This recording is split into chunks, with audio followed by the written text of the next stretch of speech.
ദൈവദാസന്മാർ ഇന്ന് രാത്രി നമുക്ക് വേണ്ടി ഗാനങ്ങൾ ആലപിച്ച ഗായക സംഘം, അവരെല്ലാം എൻ്റെ വാത്സല്യ സഹോദരങ്ങളാണ്. കർത്താവിൻ്റെ ദാസൻ ജമൽസൻ, അതുപോലെ തന്നെ കർത്താവിൻ്റെ ദാസൻ അനിൽ ശൂരനാട്, അവർക്ക് വേണ്ടി പശ്ചാത്തല സംഗീതമൊരുക്കിയ അതിൻ്റെ കൂടെ പ്രവർത്തിച്ച സഹോദരങ്ങൾ, വിശേഷാൽ ഇന്ന് രാത്രി ദൈവജനത്തിൻ്റെ കേൾവിക്ക് വേണ്ടി കടന്നു വന്ന ബഹുമാനരായ ദൈവമക്കൾ, ഈ വാത്സല്യ ഭവനത്തിലുള്ള പ്രിയപ്പെട്ടവർ, വീടുകൾ, വീഥികൾ, സിറ്റൗട്ടുകളിലൊക്കെ ഇരുന്ന് ഈ ശബ്ദം ശ്രവിക്കപ്പെടുന്ന ദേശത്തെ പ്രബുദ്ധരായ എല്ലാ ശ്രോതാക്കൾക്കും കർത്താവ് യേശുക്രിസ്തുവിൻ്റെ നിസ്തുല്യ നാമത്തിലുള്ള വന്ദനങ്ങളെ ഈ രാത്രിയിലും അറിയിക്കുകയാണ്.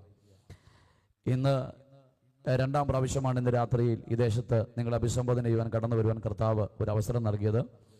കഴിഞ്ഞ വർഷം ഇവിടെ വന്ന് കർത്താവിൻ്റെ വചനം പ്രസംഗിക്കാൻ എനിക്കൊരവസരം ലഭിച്ചിട്ടുണ്ട്. എന്നെ കണ്ടിട്ടുള്ളവരൊന്ന് കൈവക്കിയാട്ടെ. 5-6 പേര് കണ്ടിട്ടുണ്ട്.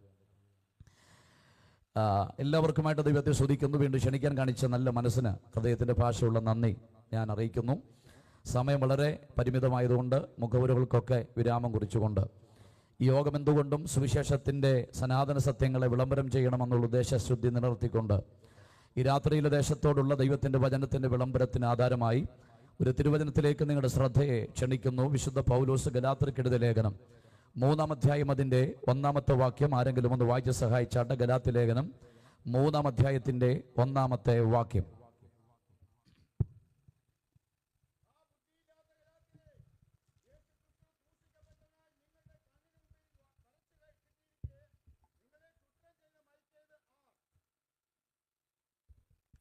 നമ്മുടെ കണ്ണുകൾ അടച്ച് തിരുവചനത്തിന് വേണ്ടി ഒരു വാക്ക് സ്തോത്രം ചെയ്യാം. എല്ലാവരും ഒന്ന് സ്തോത്രം ചെയ്താട്ടെ. എന്നോട് സംസാരിക്കണമെന്നല്ല, ദേശത്തോട് സംസാരിക്കണമേ. ആത്മീകന്റെ ആത്മഭാരത്തിന്റെ പ്രാർത്ഥനാസ്വരം അതായിരിക്കട്ടെ. ഇന്ന് രാത്രിയിലും ദൈവം കനിഞ്ഞു നൽകിയ ഈ സായം സന്ധ്യയിൽ അതരങ്ങൾ പൂട്ടിവെക്കാതെ ഒരു നന്ദി കൂടെ ദൈവത്തിന് അർപ്പിച്ചുകൊണ്ട് ദൈവത്തെ ഒന്ന് മഹത്വപ്പെടുത്തിയാട്ടെ. ഗാനങ്ങളിൽ കൂടെ നാം ദൈവത്തെ മഹത്വപ്പെടുത്തി ഈ രാത്രിയിൽ വചനത്തിൽ കൂടെ കർത്താവിനെ നമ്മൾ ഉയർത്തപ്പെടുമ്പോൾ നാളുകളായി വിളംബരം ചെയ്യുന്ന ദൈവത്തിന്റെ വചനം കേൾക്കാതെ വണ്ണം അതിനെതിരെ നിൽക്കുന്ന എല്ലാ ആധിപത്യങ്ങൾക്കും താക്കീത് വിതയ്ക്കുന്ന ഒരു രാത്രിയായി രാത്രി മാറേണ്ടതിനായി ദൈവപ്രതിമയായ ക്രിസ്തുവിന്റെ തേജസ്സുള്ള സുവിശേഷത്തിന്റെ പ്രകാശനത്തിന് തടയിടുന്ന ഈ ലോകത്തിന്റെ ദൈവത്തിന്റെ വ്യാപാരത്തെ സ്വർഗം ഇന്ന് രാത്രി തകർത്തുകൊണ്ട് ഒരാത്മീക സായുജ്യം ഇന്ന് രാത്രി ദേശത്ത് വെളിപ്പെടേണ്ടതിനായി കൃപ പ്രാപിച്ച ദൈവമക്കൾ ആ കരമടിച്ച ദൈവത്തെ ഒന്ന് സ്തുതിച്ചാട്ടെ. നാം ആരാധിക്കുമ്പോൾ ഈ രാത്രി ആത്മീക ചലനങ്ങൾ ദേശത്ത് വെളിപ്പെടേണ്ടതിനായി അതരങ്ങൾ തുറന്ന അന്യഭാഷകളിൽ ദൈവത്തെ ഒന്ന് ആത്മാവിൽ നിന്ന് ആരാധിച്ചാട്ടെ.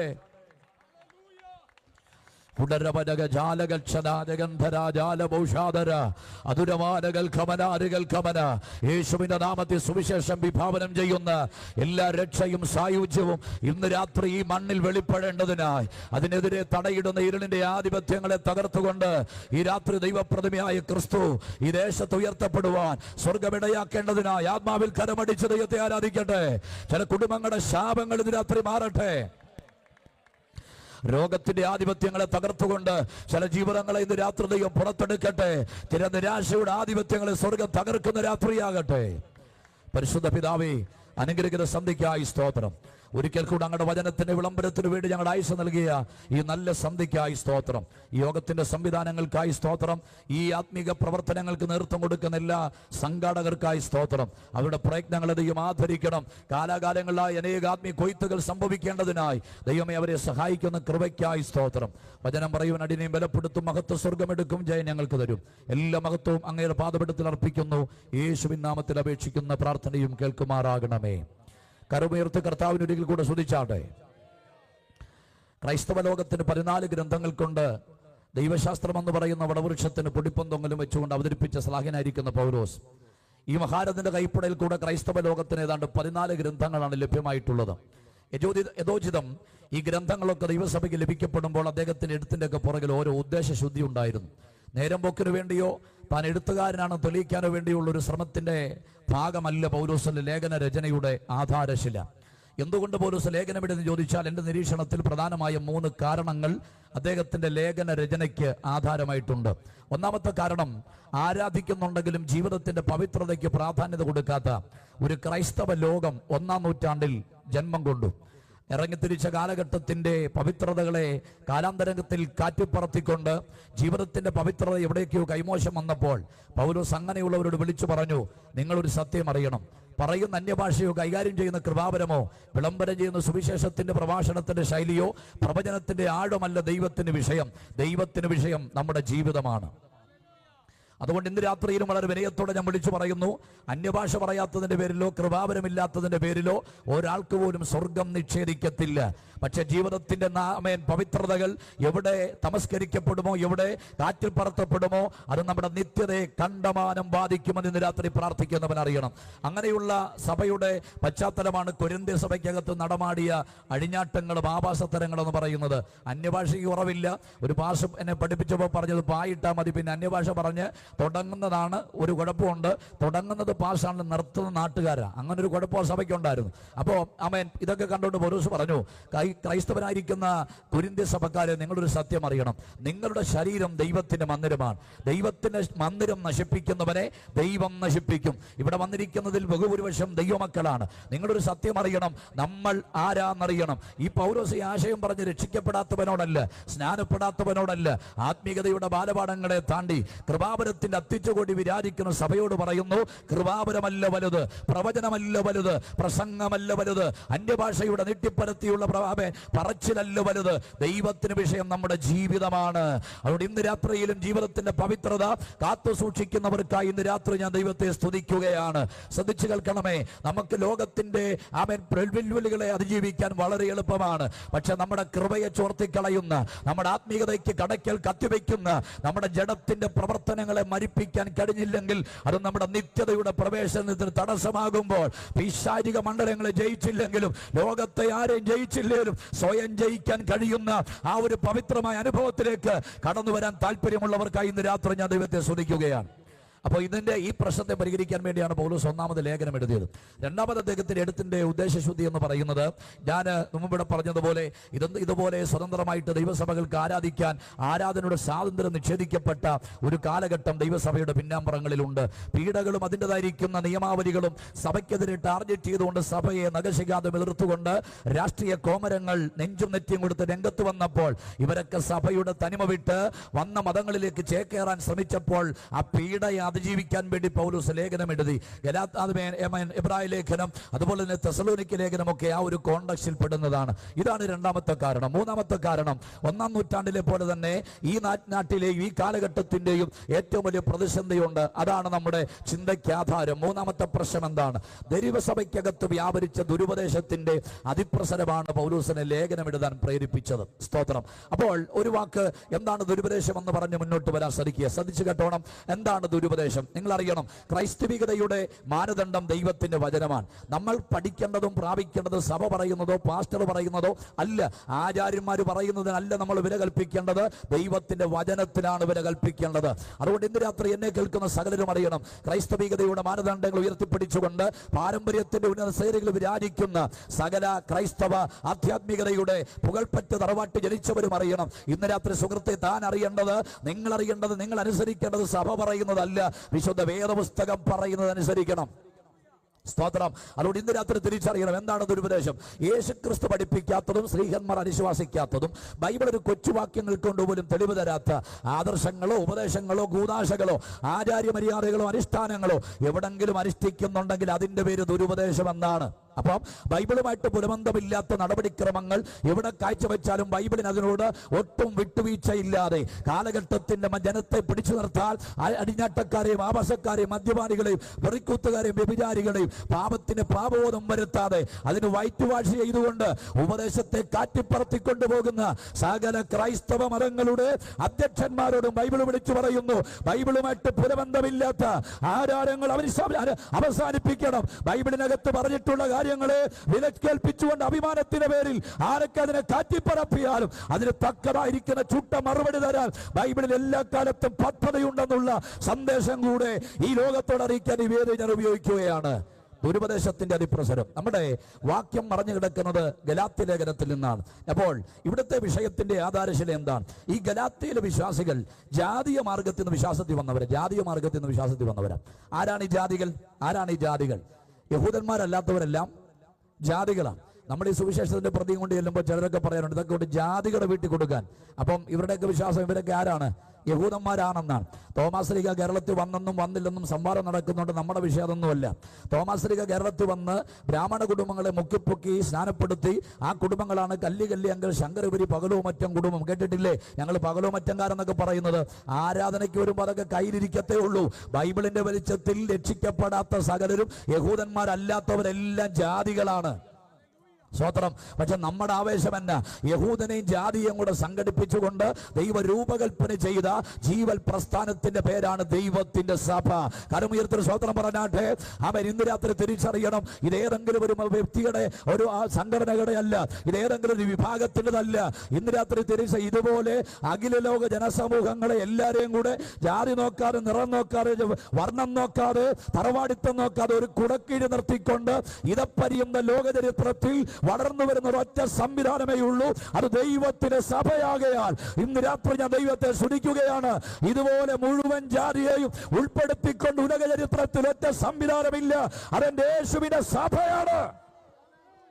ഇതിനെ തകർക്കുവാൻ ഈ കാലഘട്ടങ്ങളിലായി അണിയറയിൽ ആയിരത്തിന് മുറിച്ചുകൂട്ടിയ രാഷ്ട്രീയ പുങ്കവന്മാരൊക്കെ കാലാന്തരത്തിൽ ചരമം പ്രാപിച്ചപ്പെടും. യേശു നൂറ്റാണ്ടുകൾക്ക് മുമ്പ് പറഞ്ഞ പ്രവചനം ഇന്നും അക്ഷരാർത്ഥത്തിൽ നടന്നുകൊണ്ടിരിക്കുകയാണ്. ഞാൻ എന്റെ സഭയെ പണിയും, പാതാള ഗോപുരങ്ങൾ അതിനെ ജയിക്കുകയില്ല. സ്തോത്രം. ഇവിടെ ആരാണ്ടൊക്കെ അമേരിക്ക പള്ളി പൂട്ടിയെന്നും പറഞ്ഞ് പെന്തക്കോസ്തൽ ഉപദേശിമാരെ തെരുവിലിട്ട് തേജോവനം ചെയ്യുന്നുണ്ട്. എന്റെ സുഹൃത്തെ, അമേരിക്കയെ കുറെ പള്ളി പൂട്ടിക്കൊണ്ട് ദൈവസഭയുടെ പണി ദൈവം നടത്തത്തില്ലെന്ന്. സ്തോത്രം. ഇനി കേരളത്തിലെ പെന്തക്കോസ്ത് പള്ളിയെല്ലാം കൂടെ പൂട്ടിയിട്ടാലും ദൈവം തന്റെ സഭയെ പണിയുമെന്ന് ഇവിടുത്തെ തോമസും ചാക്കോയും ഇവിടുത്തെ ആന്റണി രംഗത്ത് വന്നില്ലെങ്കിൽ ഇവിടുത്തെ ഭാസ്കരനെയും ഗോപാലനെയും ദൈവസഭയ്ക്കകത്ത് ദൈവം ഇറക്കുമെന്നുള്ള യാഥാർത്ഥ്യം ദേശം തിരിച്ചറിയണം. മൂഢജാതികളെ കൊണ്ട് എരിവരുത്തുന്ന ഒരു ദൈവത്തെയാണ് ഇന്ന് രാത്രി ഞാനും നീയും സേവിക്കുന്നത്. അതുകൊണ്ട് ഇന്ന് രാത്രി ഇവിടെ വന്നിരിക്കുന്ന ദൈവമൊക്കെ തിരിച്ചറിയണം. നീ സ്തോത്രം പറഞ്ഞില്ലേ, ദൈവത്തിനൊന്നും പോകാൻ പോകുന്നില്ല. നീ ആരാധിച്ചില്ല, ദൈവത്തിനൊന്നും പോകുന്നില്ല. ദൈവത്തിന്റെ പൈതലേ, നീ സ്തോത്രം പറഞ്ഞില്ലെങ്കിൽ ഇവിടുത്തെ ഭാസ്കരൻ സ്തോത്രം പറയാൻ ദൈവം പുറത്തു കൊണ്ടുവരും. ഇവിടുത്തെ ഗോപാലനെയും ഇവിടുത്തെ ഷമീറിനെയും ഇവിടുത്തെ മുഹമ്മദിനെയും രംഗത്ത് കൊണ്ടുവരും. പക്ഷെ ഇന്ന് രാത്രി ഞാൻ വിളിച്ചു പറയാം, കാലഘട്ടത്തിനകത്ത് ആരാധിക്കുന്നവർ ഉദാസീനത കാണിച്ചാൽ ദൈവത്തിന് ആളില്ലാതെ പോകത്തില്ല. സ്തോത്രം. ഏലിയുടെ മക്കൾക്ക് ആരാധന വിഷയമല്ലെങ്കിൽ അതിനകത്തുനിന്ന് ശമൂവേലിനെ ഏൽപ്പിക്കാൻ ദൈവത്തിന് ഇന്നും കരുത്തുണ്ട്. അതുകൊണ്ട് ഇന്ന് രാത്രി സകല പാരമ്പര്യവാദികളും കെയ്യബ്രാം സാറിന്റെ കാലത്ത് സ്നാനപ്പെട്ട പശ്ചാത്തലം പറഞ്ഞ് പാകീർന്നവനും തിരിച്ചറിഞ്ഞോണം. പാരമ്പര്യത്തെ അവസാനിപ്പിച്ചിട്ട് ദൈവത്തെ നെഞ്ചോടടുപ്പിച്ചിട്ട് വിളിച്ചു പറയണം, എന്നിക്കൂടെ വെളിപ്പെടേണ്ട ശുശ്രൂഷ, എന്റെ ആരാധന അത് മറ്റൊരാളിൽ കൂടെയല്ല, എന്റെ ആരാധന എന്നെ കൂടെ വെളിപ്പെടണമെന്ന് ആഗ്രഹിക്കുന്നവർക്കായി ഇന്ന് രാത്രി ദൈവത്തെ സ്തുതിക്കുകയാണ്. ദൈവത്തിനൊരു കാലഘട്ടത്തിലും ആളില്ലാതെ പോകില്ല. അതുകൊണ്ടാണ് സുവിശേഷത്തിൽ നമ്മൾ കാണുന്നത്, ദൈവരാജ്യത്തിന്റെ ഫലം കൊടുക്കാതിരുന്നപ്പോൾ യഹൂദ സമുദായക്കടലിൽ നിന്ന് അതെടുത്ത് ജാതികൾക്ക് തന്നെങ്കിൽ ജാതികളും അറിഞ്ഞോണം, നമ്മളെ തള്ളിക്കളയാൻ ദൈവത്തിന് മനസ്സില്ലാടിയൊന്നുമില്ല. ഈ 2025 ദൈവം നിന്നെ ശേഷിപ്പിച്ചത് 2024 അവൻ 20 ചാക്ക് അരി തിന്ന് തീർത്തല്ലോ. 2025 25 കിലോ 25 ചാക്ക് അരി തിന്നുമെന്നുള്ള ധാരണയിലല്ല, ദൈവത്തെ ആരാധിക്കാൻ വേണ്ടിയാണെന്ന്, അവനെ ഉയർത്താൻ വേണ്ടിയാണെന്ന് തിരിച്ചറിവ് പ്രാപിച്ചവർക്കായി ഇന്ന് രാത്രി ഞാൻ ദൈവത്തെ സ്തുതിക്കുകയാണ്. സ്തോത്രം. യേശു തന്റെ സഭയെ പണിയുക. അപ്പോൾ ജാതീയ മാർഗത്തിൽ നിന്ന് വിശ്വാസത്തിൽ വന്നു. നമുക്കറിയാം, ഈ ആദ്യമായിട്ടൊക്കെ വിശ്വാസത്തിൽ വരുമ്പോൾ നമുക്ക് ആത്മീയതയെ കുറിച്ച് ഒത്തിരി അറിവില്ലായ്മകളുണ്ട്. പാടേണ്ടത് എങ്ങനെയാണെന്ന് അറിയത്തില്ല, കൈയടിക്കേണ്ടത് എങ്ങനെയാണെന്ന് അറിയത്തില്ല, ഉപവസിക്കേണ്ടത് എങ്ങനെയാണെന്ന് അറിയത്തില്ല. ഇതിപ്പം 20 കൊല്ലമായവർക്ക് നേരെ ചൊവ്വേ കൈയടിക്കാൻ അറിയത്തില്ല. അതാണ് എൻ്റെ ഗതികേട്. കണ്ടിട്ടില്ലേ? നമ്മുടെ പിള്ളേർ ഒരു കോണി കൂടെ പാടിക്കൊണ്ട് വരുമ്പോൾ ചില അപ്പച്ചനും അമ്മച്ചും കൂടെ കൈയടിച്ച് വേറെ വഴി. അപ്പം ഇത് 25 കൊല്ലം കൊണ്ട് ആരാധിക്കുന്ന അച്ഛൻ്റെ അമ്മാമ്മയുടെ ഗതികേടാ. അമ്മ ഇന്നും പ്രാർത്ഥിക്കാൻ അറിയാത്തവർ നമ്മുടെ ഇടയില്ലേ? ഉണ്ട്. വർത്തമാനം പറയുന്നവർ പ്രാർത്ഥിക്കുന്നുണ്ട്. ഇന്ന് ഉപസിക്കാൻ അറിയാത്തവരുണ്ടല്ലോ. എൻ്റെ ബാല്യകാലത്തിലൊക്കെ എൻ്റെ ആത്മീക പിതാവ് ഒത്തിരി ജാതി മാർഗത്തിൽ നിന്ന് വന്നൊരു വിശ്വാസത്തെ കൊണ്ടുവന്ന ഒരാളാണ്. അപ്പം ഇങ്ങനെ വന്നോട്ട് ചോദിക്കും, ഉപവാസമാണോ? ഉപവാസമോ? വല്ലതും കഴിച്ചോ? രാവിലെ പടങ്ങഞ്ഞ് കഴിച്ചു. അപ്പോൾ ഉപവാസം എന്താണെന്ന് അറിയില്ല. അപ്പം ഇങ്ങനെ ഒത്തിരി അറിവുകേടുകൾ ഇവരുടെ മനസ്സിനകത്ത് നിന്നപ്പോൾ ഈ ബലഹീനത മുതലെടുത്തുകൊണ്ട് യെരൂശലേമിൽ നിന്ന് കുറെ കള്ളയപ്പോസ്തലന്മാർ സഭയ്ക്കകത്തേക്ക് നുഴഞ്ഞു വന്നു. അങ്ങനെ പരാമർശം പറഞ്ഞു, നുഴഞ്ഞു വന്നു. അപ്പൊ എന്തിനാ ഈ നുഴഞ്ഞു വരുന്നത്? നമുക്കറിയാം, നേരെ ചൊവ്വേ കയറാൻ വയ്യാത്തതുകൊണ്ടാണ് എന്ത് ചെയ്യുന്നത്? നിങ്ങളുടെ വീടിന്റെ ഭൂമുഖത്തൂടെ വരാതെ അടുക്കള വഴി വരുന്നവരെ സൂക്ഷിച്ചോണം. വരവിന്റെ ഉദ്ദേശം വേറെയാ. സ്വതന്ത്രമില്ല. അതാണായാലും പെണ്ണായാലും. മനസ്സിലാകുന്നുണ്ടോ? അപ്പൊ നുഴഞ്ഞു വരുന്നത് എന്തിനാ? ഈ ഇന്ത്യയുടെ ബോർഡറിലൊക്കെ തീവ്രവാദികൾ നുഴഞ്ഞു കയറുന്നു. നമ്മുടെ സഭായത്തിന് കണ്ടിട്ടില്ലേ? 10 മണിയുടെ സഭാഗത്തിന് 11 ചിലരൊക്കെ നുഴഞ്ഞു കയറുന്നു, ഷാളൊക്കെ പൊതച്ച്. ഈ ഷാള് ചിലർക്കൊരു വിടുതല. ഇതങ്ങ് മുമ്പോട്ടിട്ട് കഴിഞ്ഞപ്പോൾ ആരും കാണുകയില്ല, നുഴഞ്ഞൊരു കയറ്റമുണ്ട്. അപ്പോൾ എന്തിനാ സമയത്ത് വന്നില്ല, 11:30 വന്നത്, അപ്പോൾ അതൊരു നുഴഞ്ഞു കയറ്റമാണ്. ഇങ്ങനെ കോണ്ടക്സ്റ്റാണ് പറയുന്നത്. ഇവരിങ്ങനെ സഭയ്ക്കകത്തിട്ട് വന്നിട്ട് പറഞ്ഞു, രക്ഷയ്ക്കും സായുജ്യത്തിനും നീതീകരണത്തിനും സ്വർഗപ്രാപ്തിക്കും പൗലോസും പത്രോസും പഠിപ്പിക്കുന്ന വിശ്വാസത്തെ മാത്രം കൈമുതലാക്കിയിരുന്നാൽ നിങ്ങൾക്ക് രക്ഷ പ്രാപിക്കാൻ പറ്റില്ല. എന്നിട്ട് അവരോട് പറഞ്ഞ പ്രധാനമായ 3 ദുരുപദേശങ്ങൾ. ഒന്നാമത്തെ ദുരുപദേശം 2-ാം അധ്യായത്തിന്റെ 16-ാം വാക്യത്തിൽ വായിക്കുന്നു, ന്യായപ്രമാണത്തിന്റെ പ്രവർത്തികൾ ചെയ്തെങ്കിലേ നിങ്ങൾ രക്ഷ പ്രാപിക്കത്തുള്ളൂ. സ്വോത്രമൊക്കെ പറ, സ്വോത്രം. ന്യായപ്രമാണത്തിന്റെ പ്രവർത്തികൾ ചെയ്തെങ്കിലേ നിങ്ങൾക്ക് എന്തുണ്ടാകുള്ളൂ? നീതീകരണം ഉണ്ടാകത്തുള്ളൂ. പൗലോസ് വിളിച്ചു പറഞ്ഞു, നമ്മൾ രക്ഷിക്കപ്പെട്ടതും സ്വർഗപ്രാപ്തിക്ക് ആഗ്രഹിക്കുന്നതും ദൈവിക വിടുതലുകളും ഈശ്വര സാമീപ്യങ്ങളും ഒപ്പിയെടുക്കാൻ നമുക്ക് ആധാരം നമ്മുടെ പ്രവൃത്തിയല്ല, നമ്മുടെ വിശ്വാസമാണ്. സ്തോത്രം. ഇന്ന് 2025 1-ാം മാസത്തിന്റെ സമാപന ദിവസങ്ങളിൽ ഈ കൺവെൻഷന്റെ 2-ാമത്തെ രാത്രിയിൽ എന്നെ കേൾക്കുന്ന സകലമാന ശ്രോതാക്കളോട് ഞാൻ വിളിച്ചു പറയാം, സ്വർഗപ്രാപ്തിക്ക് ആധാരം മനുഷ്യന്റെ പ്രവൃത്തിയല്ല, കർമ്മപരിപാടികളല്ല, ആചാരാനുഷ്ഠാനങ്ങളല്ല, പദയാത്രകളല്ല, തീർത്ഥയാത്രകളല്ല, അൽത്താര സന്ദർശനങ്ങളല്ല, ആൽത്തര സന്ദർശനങ്ങളല്ല. കൃപയാലല്ലോ നിങ്ങൾ വിശ്വാസം മൂലം രക്ഷിക്കപ്പെട്ടിരിക്കുന്നത്. അപ്പൊ ഇന്ന് രാത്രി എന്തെങ്കിലും ദൈവത്തിൽ നിന്ന് പ്രാപിക്കണമെങ്കിൽ അകത്തളത്തിൽ കരുത്തോടെ കയറി വരുന്ന അചഞ്ചലമായ വിശ്വാസം എവിടെ വെളിപ്പെടുമോ അവിടെ വിപ്ലവകരമായിരിക്കുന്ന മാറ്റങ്ങളെ കൈമാറാൻ ഇന്ന് രാത്രി എന്റെ ദൈവം ശക്തനാണ്. സ്തോത്രം. പ്രാർത്ഥിക്കുന്നവരറിയണം, വിശ്വസിച്ചാൽ ദൈവത്തിന്റെ മഹത്വം കാണുമെന്നുള്ളത് ലാസറിന്റെ വീട്ടിന് വേണ്ടി മാത്രമല്ല, നിന്റെ വീട്ടിനോടുള്ള ദൂത. സ്തോത്രം. ഹല്ലേലൂയ. ഇന്ന് രാത്രി തിരിച്ചറിയണം, വിശ്വസിച്ചാൽ മഹത്വം കാണുമെന്ന് പണ്ടെങ്ങോ ബെഥാനിയയിൽ കേട്ടൊരു ശബ്ദമല്ല. ഇന്ന് രാത്രി തൃശ്ശൂരിന്റെ മണ്ണ് ജീവിക്കുന്ന ഞാനും നീയും ഒരു സത്യം അറിയണം. നീ ഇന്ന് രാത്രി വിശ്വസിക്കാൻ തയ്യാറായാൽ നിന്റെ ചരിത്രത്തെ മാറ്റാൻ കഴിയുന്ന ദൈവത്തെയാണ് ഈ രാത്രി നാം ആരാധിക്കുന്നത്. സ്തോത്രം. രോഗസൗഖ്യത്തിന് ഇന്ന് രാത്രി പണം ആവശ്യമില്ല, രക്ഷയ്ക്ക് പണം ആവശ്യമില്ല, ഈശ്വര സാമീപ്യം ഒപ്പിയെടുക്കാൻ പണം ആവശ്യമില്ല. ദൈവത്തിന് ആവശ്യം സുഹൃത്തേ നിന്റെ അകത്തളത്തിൽ അരഞ്ചലമായ വിശ്വാസമാണ്. സ്തോത്രം. എന്തുകൊണ്ട്? ബൈബിളിന്റെ പ്രേമകാന്തനായ, ബൈബിളിന്റെ പ്രമേയമായ കർത്താവിന്റെ മനുഷ്യരോടുള്ള അവന്റെ സാമീപ്യത്തിന്റെ അടയാളമെന്ന് പറയുന്നത് ഭക്തനുള്ളതിനെ ഇഷ്ടപ്പെടാതെ ഭക്തനെ ഇഷ്ടപ്പെടുന്ന ദൈവത്തെയാണ് ബൈബിൾ അവതരിപ്പിക്കുന്നത്. മനസ്സിലാകുന്നുണ്ടോ? നമ്മുടെ കയ്യിലിരിക്കുന്ന തേങ്ങയോ മാങ്ങയോ സാമ്പ്രാണിത്തിരിയോ കുന്തിരിക്കമോ അതൊന്നും കണ്ടുകൊണ്ട് അനുഗ്രഹങ്ങളെ വാരിച്ചൊരിയുന്നവനല്ല. ഒന്നും കൊടുക്കാനില്ല. നിന്നെ കൊടുത്താൽ നിന്റെ ചരിത്രത്തെ മാറ്റി, നിന്റെ കുടുംബത്തിന്റെ സ്ഥിതിയെ മാറ്റി, നിന്റെ ദാരിദ്ര്യത്തെ മാറ്റി, നിന്റെ ശാപത്തെ മാറ്റി, നിന്നെ നല്ലവനാക്കി മാറ്റാൻ കഴിയുന്ന ഒരു ദൈവമുണ്ട്. അതിന്ന് രാത്രി ഞാൻ പ്രസംഗിക്കുന്ന എന്റെ നാസറേയനായ യേശു ക്രിസ്തുവാണ്. സ്തോത്രം. വിശ്വസിക്കാൻ തയ്യാറാണോ? ഇന്ന് രാത്രി പൗലോസ് വിളിച്ചു പറഞ്ഞു, നമ്മുടെ ദൈവത്തിന് വിഷയം നമുക്കുള്ളതല്ല, നമ്മുടെ ദൈവത്തിന് വിഷയം നമ്മളാണ്. സ്തോത്രം. അപ്പൊ നമ്മുടെ വിഷയം എന്തായിരിക്കണം? ദൈവത്തിനുള്ളതാകരുത്, ദൈവമായിരിക്കണം. ഞാൻ പറഞ്ഞത് മനസ്സിലായോ? ഒരു സ്തോത്രം പറഞ്ഞാലും കാനഡ കണ്ടേച്ചാലും സ്തോത്രം പറയണ്ടേ? മസ്കറ്റും ഹൂസ്റ്റണും മുൻപിൽ വെളിപ്പെട്ടാലും സ്തോത്രം പറയണ്ടേ? ദൈവം ഒന്നും തന്നില്ല ഒരു സ്തോത്രം പറയാൻ അകത്തളത്തിൽ ആവേശമുണ്ടെങ്കിൽ അതിന്റെ പേര്, അവന്റെ പേരാണ് ഭക്തൻ. തമ്പുരാൻ ഒന്നും തന്നില്ല ഒരു സ്തോത്രം പറയാൻ കഴിയുന്നുണ്ടെങ്കിൽ അതിന്റെ പേരാണ് യഥാർത്ഥമായിരിക്കുന്ന ഭക്തി എന്ന് പറയുന്നത്. ചർച്ച ചെയ്യുന്നില്ല, സമയം മുന്നോട്ട് പോകുക. അപ്പോൾ രക്ഷയ്ക്കാധാരം പ്രവൃത്തിയല്ലെന്ന് പൗലോസ് ആ ചിന്തയെ കശക്കെറിഞ്ഞുകൊണ്ട് 2-ാമത്തെ ദുരുപദേശത്തിലേക്ക് വന്നു. 4-ാം അധ്യായത്തിന്റെ 10-ാമത്തെ വാക്യത്തിൽ അവരോട് പറഞ്ഞു, ഞാൻ നിങ്ങൾക്ക് വേണ്ടി അധ്വാനിച്ചത് വെറുതെയായെന്ന് കരുതുന്നു. കാരണം എന്താ? നിങ്ങൾ ദിവസങ്ങളും ആണ്ടുകളും കാലങ്ങളും എന്ത് ചെയ്യുന്നു? പ്രമാണിക്കുന്നു. നീ തല ഉയർത്തിയാട്ടെ. ഈ വാക്യം നമുക്ക് വളരെ പരിചിതമാണ്. എന്നോട് ക്ഷമിക്കണം, ഇവിടെ ഇരിക്കുന്ന ദേവദാസന്മാരെക്കാളൊക്കെ പ്രായം കുറഞ്ഞ ഒരാളാണ്. എന്നേക്കാൾ വേദപാണ്ഡിത്യമുള്ളവരും അറിവുള്ളവരും എന്നേക്കാൾ വർഷങ്ങൾക്ക് പുറകെ പ്രസംഗിക്കുന്നവരുമാണ്. നമ്മുടെയൊക്കെ ചെറുപ്പകാലം മുതൽ നമ്മുടെയൊക്കെ വീടുകളിൽ എവിടെയെങ്കിലും ഒരു ബർത്ത്ഡേ ആഘോഷിച്ചാൽ നമ്മുടെ സ്ഥലം ഭാഷ അന്ന് അത് നമ്മളെ കേക്ക് മുറിച്ചെന്ന് പറഞ്ഞാൽ പിറ്റേ ഞായറാഴ്ച നമ്മളെ വലിച്ചു കയറാൻ കൊണ്ടുവന്ന വാക്യമാണ് ഈ വാക്യം. സ്വതന്ത്രമില്ല, എന്നോട് പിണങ്ങരുത്. ഈ വാക്യവും നമ്മുടെ ബർത്ത്ഡേയുമായിട്ട് യാതൊരു ബന്ധവും ഇല്ല. സ്വതന്ത്രം. ഞാൻ ബൈബിളാണ് പ്രസംഗിക്കുന്നത്. നീ ഇത് കണ്ടിട്ട് നിങ്ങൾക്ക് പിണക്കുവാണെങ്കിൽ എനിക്ക് 2 അടി തന്നേറ്റ് അങ്ങ് പൊക്കും, എനിക്ക് പ്രശ്നമൊന്നുമില്ല. ഞാൻ തിരിച്ചല്ലെന്ന് പറഞ്ഞിട്ട് വന്നേക്കുകയല്ല. അപ്പോൾ തിരിച്ചറിയണം, ഇത് നമ്മുടെ ബർത്ത്ഡേയുമായിട്ട് ബന്ധപ്പെട്ട വാക്യമല്ല. നമുക്ക് ഇങ്ങനെയൊക്കെ ബാരിഷമായിരിക്കുന്ന ഒത്തിരി പിടിവാശി കാണിച്ച ഒത്തിരി പാശപ്പറ്റന്മാരുണ്ട്. അവർ ബർത്ത്ഡേ ആഘോഷിക്കരുത്, കേക്ക് മുറിക്കരുതെന്നൊക്കെ പറഞ്ഞു. ഈ കാലഘട്ടം കഴിഞ്ഞപ്പോൾ മക്കളും മരുമക്കളും ഒക്കെ വിദേശത്തൊക്കെ പോയി കഴിഞ്ഞപ്പോൾ അപ്പച്ചന് 75 വയസ്സായി. നാട്ടിൽ വന്നിട്ട് അവർ പറഞ്ഞു, കേട്ടാ കൊച്ചാ, ചേട്ടാനും ഇവരെല്ലാം സംഘടിപ്പിച്ചിട്ട് വേണം, നമ്മുടെ ആയുഷ് നമ്മുടെ അപ്പം നമ്മെ കൊണ്ട് കേക്ക് മുറിച്ചിട്ടില്ല. ഇപ്പോഴാണെങ്കിൽ അപ്പച്ചൻ്റെ കൈയെല്ലാം വിറച്ചിരിക്കുക, നാക്കും വേദന പൊങ്ങുന്നില്ല, വർത്താനൊന്നും പറയാൻ വയ്യ, വഴക്കൊന്നും പറയുകയല്ല. അതുകൊണ്ട് നമുക്കൊരു കാര്യം ചെയ്യാം, അപ്പച്ചനിപ്പം 90ലേക്ക് കയറുക, നമുക്കൊരു കേക്ക് മേടിച്ച് അങ്ങ് മുറിക്കാം. അപ്പച്ചനേക്കാൾ വലിയൊരു കേക്ക് മേടിച്ച് മുറിച്ച് ഒരു പീസ് മുറിച്ച് അപ്പച്ചൻ്റെ വായി വെച്ചിട്ട് ബാക്കി കേക്ക് അപ്പച്ചൻ്റെ മുഖത്ത് തേച്ചും വെച്ച് എങ്ങനെ ഇരിക്കുന്നു? ഞാനതിൻ്റെ വശം പറയുമ്പോൾ നിങ്ങൾ തിരിച്ചറിയണം, ഇത് നമ്മുടെ ബർത്ത്ഡേയുമായിട്ട് ബന്ധപ്പെട്ട വാക്യമല്ല. നിങ്ങൾ ഇടയ്ക്കൊക്കെ പരുങ്ങുന്ന എന്തിനാണ്? നിങ്ങൾ പിണങ്ങേണ്ട കാര്യം, ഞാൻ ബൈബിളാണ് പ്രസംഗിക്കുന്നത്. ഇവിടെ പറയുന്ന ദിവസങ്ങളും കാലങ്ങളും യഹൂദനുമായിട്ട് ബന്ധപ്പെട്ട കാലമാണ്. കാര്യം അവർക്ക് ദിവസങ്ങൾ പ്രത്യേകത ഉണ്ടായിരുന്നു, അവർക്ക് ആണ്ടുകളും കാലങ്ങളും വിഷയമായിരുന്നു. പെന്തക്കോസുകാരെ സംബന്ധിച്ചിടത്തോളം നമുക്ക് ആണ്ടും കാലവും ഇല്ല. ഒരു സ്വതന്ത്രം പറഞ്ഞാൽ ഇനി നമ്മുടെ ഞായറാഴ്ചത്തെ പ്രാർത്ഥന തിങ്കളാഴ്ചയാക്കിയ ദൈവത്തിന് പിണക്കൊന്നുമില്ല.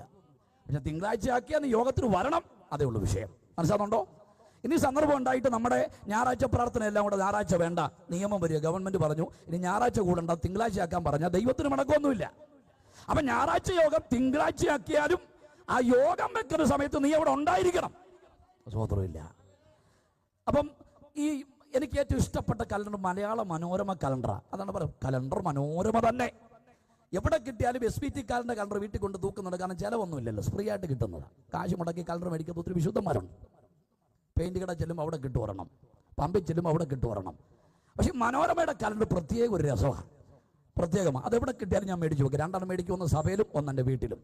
നിങ്ങൾ ആ കലണ്ടർ അടർത്തി വായിച്ചു നോക്കിയാൽ പെന്തക്കോസ്തുകാരുടെ ഒരു വിശുദ്ധ ദിവസം അതിനകത്തില്ല. സ്വതന്ത്രമില്ല. ഇനിയും കാലം അങ്ങോട്ട് പുരോഗമിച്ച് കാശൊക്കെ ആയിട്ട് നമ്മുടെ കുമ്പനാട് കൺവെൻഷൻ പുരോഗമിച്ച് കലണ്ടറിനകത്ത് ജനുവരി മാസം 19 മുതൽ അല്ലെങ്കിൽ 25 വരെ നമ്മുടെ കുമ്പനാട് കൺവെൻഷൻ വന്നെന്നിരിക്കട്ടെ. ആ ജനുവരി മാസം വെള്ളം പൊങ്ങിയെന്നിരിക്കട്ടെ. നമുക്ക് വേണമെങ്കിൽ ആ കൺവെൻഷൻ ഫെബ്രുവരി ആക്കിയാലും ദൈവത്തിന് പിണക്കമൊന്നുമില്ല. മനസ്സിലാകുന്നുണ്ടോ? എന്ന് പറഞ്ഞാൽ നമ്മൾ ദിവസത്തിന് ബന്ധിതരല്ല. നമ്മൾ ദിവസത്തിന് ബന്ധിതരല്ല. ചൊവ്വാഴ്ച കല്യാണം നടത്താത്ത പെന്തക്കോസുകാരെ എനിക്കറിയാം. ബുധനാഴ്ച വീടിന് കുറ്റിയടിക്കാത്ത പെന്തക്കോസുകാരെ എനിക്കറിയാം. വെള്ളിയാഴ്ച പ്രാർത്ഥന വ്യാഴാഴ്ചയൊക്കെ വിറയ്ക്കുന്ന അമ്മാമ്മമാരെ എനിക്കറിയാം. നമ്മുടെ വിശ്വാസം വെള്ളിയാഴ്ച ഭൂതം ഇറങ്ങുമെന്ന്. എന്റെ പൊന്നമ്മാമെ, വെള്ളിയാഴ്ച പ്രാർത്ഥന ശനിയാഴ്ച ആക്കിയാലും ദൈവത്തിന് പിണക്കമില്ലെന്ന്. പ്രാർത്ഥിക്കുന്നവൻ എല്ലാ ദിവസവും നല്ലതാണ്. ആണ്ടുകളും കാലങ്ങളും ദിവസങ്ങളും അത് യഹൂദ കലണ്ടറിലാണ്. പ്രാർത്ഥിക്കുന്നവൻ എല്ലാ ദിവസവും നല്ലതാണ്. സ്വത്രം. അപ്പൊ എന്റെ കല്യാണം നടത്താൻ ഞാൻ പാസ്റ്റർ ചെന്ന് വിളിച്ചപ്പോൾ പാസ്റ്റർ ചോദിച്ചു, എന്നാ? ചൊവ്വാഴ്ചയാ. പുള്ളി ചോദിച്ചു, ചൊവ്വാഴ്ച വേണോ? വെച്ചാൽ അതന്നെ അന്വേഷിച്ച് ചൊവ്വാഴ്ച ചേട്ടൊരു കല്യാണം നടത്തില്ല. ഞാൻ പറഞ്ഞു, ചൊവ്വാഴ്ചയാ, എല്ലാം ഫിക്സാക്കി. എൻഗേജ്മെന്റ് ചൊവ്വാഴ്ച, കല്യാണം ചൊവ്വാഴ്ച, കൊച്ചുണ്ടായതും ചൊവ്വാഴ്ച. ഒരു സ്വത്രം പറഞ്ഞില്ല. പ്രാർത്ഥിക്കുന്നവൻ എല്ലാ ദിവസവും നല്ലതാണ്. കൃപയിലാണെങ്കിൽ, കൃപയിലല്ലെങ്കിൽ, നിന്റെ വീണ്ടും ജനം ശരിയല്ലെങ്കിൽ ഈ ദിവസത്തിന് പുറകെ വ്യാപരിക്കുന്ന ശക്തികൾ നിന്നെ തകർത്തുകൊണ്ടിരിക്കും. ഇനി ഞാൻ അതിനകത്ത് ദൂരൂടെ വിളിച്ചു പറയാം, ഈ ദിവസങ്ങളുടെ പേര് പറഞ്ഞുകൊണ്ട് ചില പ്രത്യേക ദിവസങ്ങൾ നിന്റെ സ്വസ്ഥത കെടുത്തുന്ന ചില വിഷയങ്ങൾ ജീവിതത്തിൽ കയറി വരുമ്പോൾ ഇന്ന് രാത്രി അതിനെ അഴിക്കാൻ കഴിയുന്നവന് ഈ രാത്രി നാം ആരാധിക്കുന്നവനായ ദൈവം പകൽ സൂര്യനെങ്കിലും രാത്രി ചന്ദ്രനെങ്കിലും നിന്നെ ബാധിക്കാതെ നിന്നെ വിടുവിപ്പാൻ കഴിയുന്നവനാണ് എന്റെ ദൈവം. സ്വത്രം. രണ്ടാമത്തെ ദുരുപദേശം അതാണ്. മൂന്നാമത്തെ ദുരുപദേശം 5-ാം അധ്യായത്തിന്റെ 2-ാമത്തെ വാക്യമാണ്, പരിച്ഛേദന ഏൽക്കണം. പൗലോസ് പറഞ്ഞു, പുറമെ യഹൂദനായവൻ യഹൂദനല്ല, കൈകൊണ്ടേറ്റ പരിച്ഛേദനയല്ല, അകമേ യഹൂദനായവനാണ് യഹൂദൻ. ഈ ചിന്തയ്ക്ക് വളരെ തിളക്കമാർന്ന ഒരു പ്രഖ്യാപനം 6-ാം അധ്യായത്തിൽ പൗലോസ് ഇങ്ങനെ ചേർത്ത് വെച്ചു. ആമേൻ. യേശുക്രിസ്തുവിന്റെ ചൂടടയാളം ഞാൻ എൻ്റെ ശരീരത്തിൽ വഹിക്കുകയാണ്. ഞാൻ ചോദിച്ചു, എന്താ ഇതിന്റെ അർത്ഥം? യഹൂദനെ സംബന്ധിച്ചിടത്തോളം അഭിമാനികളാണ്. അവരുടെ പരിച്ഛേദന, അവരുടെ പിതാക്കന്മാരുടെ, അവരുടെ കല്ലറ, അവരുടെ രാജ്യം, ഇതൊക്കെ അവരുടെ അഭിമാനമായി നിൽക്കുമ്പോൾ 8-ാം നാളിൽ ശരീരത്തിന് സ്വീകരിച്ച പരിച്ഛേദന അവർ അഭിമാനമായി കൊണ്ടു നടക്കുന്ന അടയാളമാണ്. പൗലോസ് പറഞ്ഞു, ഞാനും 8-ാം നാളിൽ പരിച്ഛേദനയേറ്റവനാണ്. ഇസ്മായിലിനെ പോലെ 13-ാമത്തെ വയസ്സിലല്ല, ജനിച്ച എബ്രായനാണ്. 8-ാം നാളിൽ പരിച്ഛേദനയേറ്റവനാണ്. പക്ഷെ എനിക്ക് അഭിമാനിക്കാനുള്ളത്, എനിക്ക് പ്രശംസിക്കാനുള്ളത് എന്റെ പരിച്ഛേദനയിലല്ല. എനിക്ക് പ്രശംസിക്കാനുള്ളത് എന്റെ കർത്താവിന്റെ ക്രൂശിലാണ്. ഞാൻ ചോദിച്ചു, പൗലോസേ, എന്താണ് അങ്ങ് ക്രൂശി പ്രശംസിക്കുന്നത്? പൗലോസ് പറയാൻ വിട്ടുപോയതായിരിക്കാം. പൗലോസ് പറയും എന്ന് ചോദിച്ചാൽ ഇന്ന് പക്ഷേ പൗലോസിന്റെ നാവായിനോട് ഞാൻ വിളിച്ചു പറയും. പൗലോസ് പറയും പരിച്ഛേദന വരുത്തുന്ന ഒരു വേദനയുണ്ട്, പരിച്ഛേദന വരുത്തുന്ന ഒരു മുറിവുണ്ട്, പരിച്ഛേദന കൊണ്ടുവരുന്ന ഒരു രക്തമുണ്ട്. പക്ഷെ ഇതിനേക്കാൾ ശ്രേഷ്ഠമാണ് കാൽവറിയിൽ എന്റെ പാപത്തിനു വേണ്ടി എന്റെ കർത്താവ് സഹിച്ച വേദന. പരിച്ഛേദന വരുത്തിയ രക്തത്തെക്കാൾ ശ്രേഷ്ഠമാണ്, ഉന്നതമാണ്, ഉത്കൃഷ്ടമാണ് എന്റെ പാപത്തിന്റെ പരിഹാരത്തിന് വേണ്ടി കാൽവറിയിൽ യേശുവിന്റെ ശരീരത്തിൽ നിന്ന് ഒഴുകി വന്ന യേശുവിന്റെ ചോര. Price the Lord. ഇന്ന് രാത്രി അതുകൊണ്ട് പൗലോസ് പറയുന്നത് യേശുവിന്റെ മരണം ഒരു ചൂടടയാളം പോലെ ഞാൻ ശരീരത്തിൽ വഹിക്കുകയാണ്. എന്നിട്ട് തലയ്ക്ക് തീ കോരിടുന്നത് പൗലോസ് ഒരു ആശയം പറഞ്ഞങ്ങ് നിർത്തി. എന്നിട്ട് പറയുകയാണ്, ഞങ്ങൾ നിങ്ങളോട് അറിയിച്ച സുവിശേഷത്തിന് വിരോധമായി ഞങ്ങളുടെ ഇടയെന്ന ഒരാളാകട്ടെ, സ്വർഗത്തിൽ നിന്നൊരാകട്ടെ നിങ്ങളോട് സുവിശേഷം അറിയിച്ചാൽ അവൻ ശപിക്കപ്പെട്ടവൻ. ഞാൻ ചോദിച്ചു, പൗലോസേ തലയ്ക്ക് വല്ല പ്രശ്നമുണ്ടോ? ഞാനിപ്പോൾ ഇവിടുന്ന് പ്രസംഗിച്ചുകൊണ്ടിരിക്കുമ്പോൾ പറയട്ടെ, ഞാൻ ഈ പ്രസംഗിച്ചതിന് ഘടകവിരുദ്ധമായി ഇതിനപ്പുറത്ത് ഞാനല്ല, തമ്പിപ്പാസ് അല്ല, സുനിൽ പാസ് അല്ല, ആരെങ്കിലും പ്രസംഗിച്ച ശപിക്കപ്പെട്ടവനെന്ന് പറഞ്ഞാൽ നമ്മൾ പിന്നെ പറയുന്നൊരു പേരുണ്ട്, അങ്ങേർക്ക് വിളിച്ചത് ഊതൻ്റെ ആത്മാവാ അല്ലേ? ഞാൻ ചോദിച്ചത് തലയ്ക്ക് വല്ല കുഴപ്പമുണ്ടോ? ഇങ്ങനൊരു ആശയം പറയണമെങ്കിൽ രണ്ട് കാര്യം ഉറപ്പ്. ഒന്നിൽ പൗലോസിന് ഭൂതമാണ്, അല്ലെങ്കിൽ തലയ്ക്ക് എന്തോ സ്ക്രൂ ഇളകി കിടക്കുക. മൂന്നാമത്തൊരു തെറിപ്പിന് ഞാനില്ല. ഞാനിങ്ങനെ വായിച്ചു പഠിച്ചപ്പോൾ പൗലോസിന്റെ ഹൃദയത്തിലേക്ക് വാരിയിട്ടൊരു ചിന്ത, ക്രിസ്ത്യാനികളെ പിടിച്ചു കെട്ടാൻ യഹൂദ മതത്തിന്റെ ആ അധികാരപത്രമായി ദമസ്കോസിന്റെ പടിവാതിലേക്ക് വന്നപ്പോൾ ക്രിസ്ത്യാനികളെ പിടിച്ചു കെട്ടാൻ വന്നവനെ ക്രിസ്തു പിടിച്ചു കെട്ടി. സ്വതന്ത്രമില്ല. അതായി പെന്തക്കോസുകാരെ തിരിച്ചടിക്കാത്തത്. മനസ്സിലാകുന്നുണ്ടോ? കഴിഞ്ഞ ദിവസം ഒരു ദൈവദാസൻ പ്രസംഗിക്കുന്ന കേട്ടു. എൻ്റെ ആശയമല്ല, അദ്ദേഹത്തിൻ്റെ ആശയമാണ്. റോഡിൽ നിന്ന് ഇങ്ങനെ പാട്ട് നടത്തി ക്രിസ്തീയ പാട്ട് പാടിക്കൊണ്ട് നിൽക്കുന്നവരെ സുവിശേഷ വിരോധികൾ വന്ന് അടിച്ചു. അടി കലശലായപ്പോൾ മൈക്ക് താഴെ വെച്ചിട്ട് അവർ തിരിച്ചു അടിച്ചു. അപ്പം അടി കൊണ്ട് രണ്ടു കൂട്ടരും ആശുപത്രിയിലായപ്പോൾ പോലീസുകാർ ചെന്ന് ചോദിച്ചു, എന്തിനാണ് അവരെ അടിച്ചത്? ഉപദേശിമാരാന്ന് കരുതി അടിച്ചതാ. സ്തോത്രം. ഉപദേശിമാരാന്ന് കരുതി അടിച്ചതാ. അവർ ഉപദേശിമാരൊന്നുമല്ല, അവർ ദേശത്തിൻ്റെ പൾസ് അറിഞ്ഞ് പാടുന്നവരാ. മുസ്ലിങ്ങൾ തന്നെ താമസിക്കുന്നിടത്ത് പോയി ഇസ്ലാമികരുടെ പാട്ട് പാടും, ക്രിസ്ത്യാനികൾ തന്നെ താമസിക്കുന്നിടത്ത് പോയി ക്രിസ്ത്യാനികളുടെ പാട്ട് പാടും. അങ്ങനെ അവിടെ വന്നപ്പം പള്ളി കണ്ടപ്പോൾ ആ പാട്ട് പാടി ഇവരോടത്ത് പെന്തക്കോസുകാരാണ്. സ്തോത്രം പറഞ്ഞേ. അപ്പൊ ക്രിസ്ത്യാനികളെ പിടിച്ചു കെട്ടാൻ വന്നവനെ ക്രിസ്തു പിടിച്ചു കെട്ടി. അന്ധനായി തീർന്നപ്പോൾ അനേസ് പ്രാർത്ഥിച്ച് കാഴ്ച പ്രാപിച്ച് നേരെ സുവിശേഷ വേലയ്ക്ക് വേണ്ടി ഇറങ്ങിത്തിരിച്ചു. അങ്ങനെ പല സഭകളിൽ പ്രസംഗം നടത്തി വരവേ സഭകൾക്ക് ഒരു ആശയക്കുഴപ്പം ഉണ്ടായി. ഇനി സുവിശേഷത്തിന്റെ മറവ് ഞങ്ങളെ ആക്രമിക്കാൻ വന്നതാണോ എന്നൊരാശയക്കുഴപ്പം മനസ്സിനകത്തുണ്ടായി. ഞാൻ പണ്ടൊരു പോക്കറ്റ് അടിക്കാരൻ രക്ഷിക്കപ്പെട്ടതിനെ കുറിച്ചൊരു സംഭവം കേട്ടിട്ടുണ്ട്. അദ്ദേഹം രക്ഷിക്കപ്പെട്ട് സഭയ്ക്കകത്ത് വന്ന് കൃപാവരങ്ങളാലൊക്കെ ദൈവം നിറച്ചൊരിക്കൽ എവിടെ ഒരു സൺഡേ വർഷിപ്പിൽ അദ്ദേഹം ഇങ്ങനെ സന്ദേശം പറഞ്ഞുകൊണ്ടിരിക്കുമ്പോൾ അദ്ദേഹം പറഞ്ഞു, ദൈവമക്കളെ ഞാനൊരു പോക്കറ്റ് അടിക്കാരനായിരുന്നു, ബസ് സ്റ്റാൻഡിലും റെയിൽവേ സ്റ്റേഷനിലൊക്കെ പോക്കറ്റ് അടിച്ചതിൻ്റെ പശ്ചാത്തലമുണ്ട്. ഇതിനിടയ്ക്ക് പുള്ളി പറഞ്ഞു പണ്ട് എങ്ങനെയാണ് ശാസ്ത്രീയമായിട്ട് പോക്കറ്റ് അടിച്ചതെന്ന്.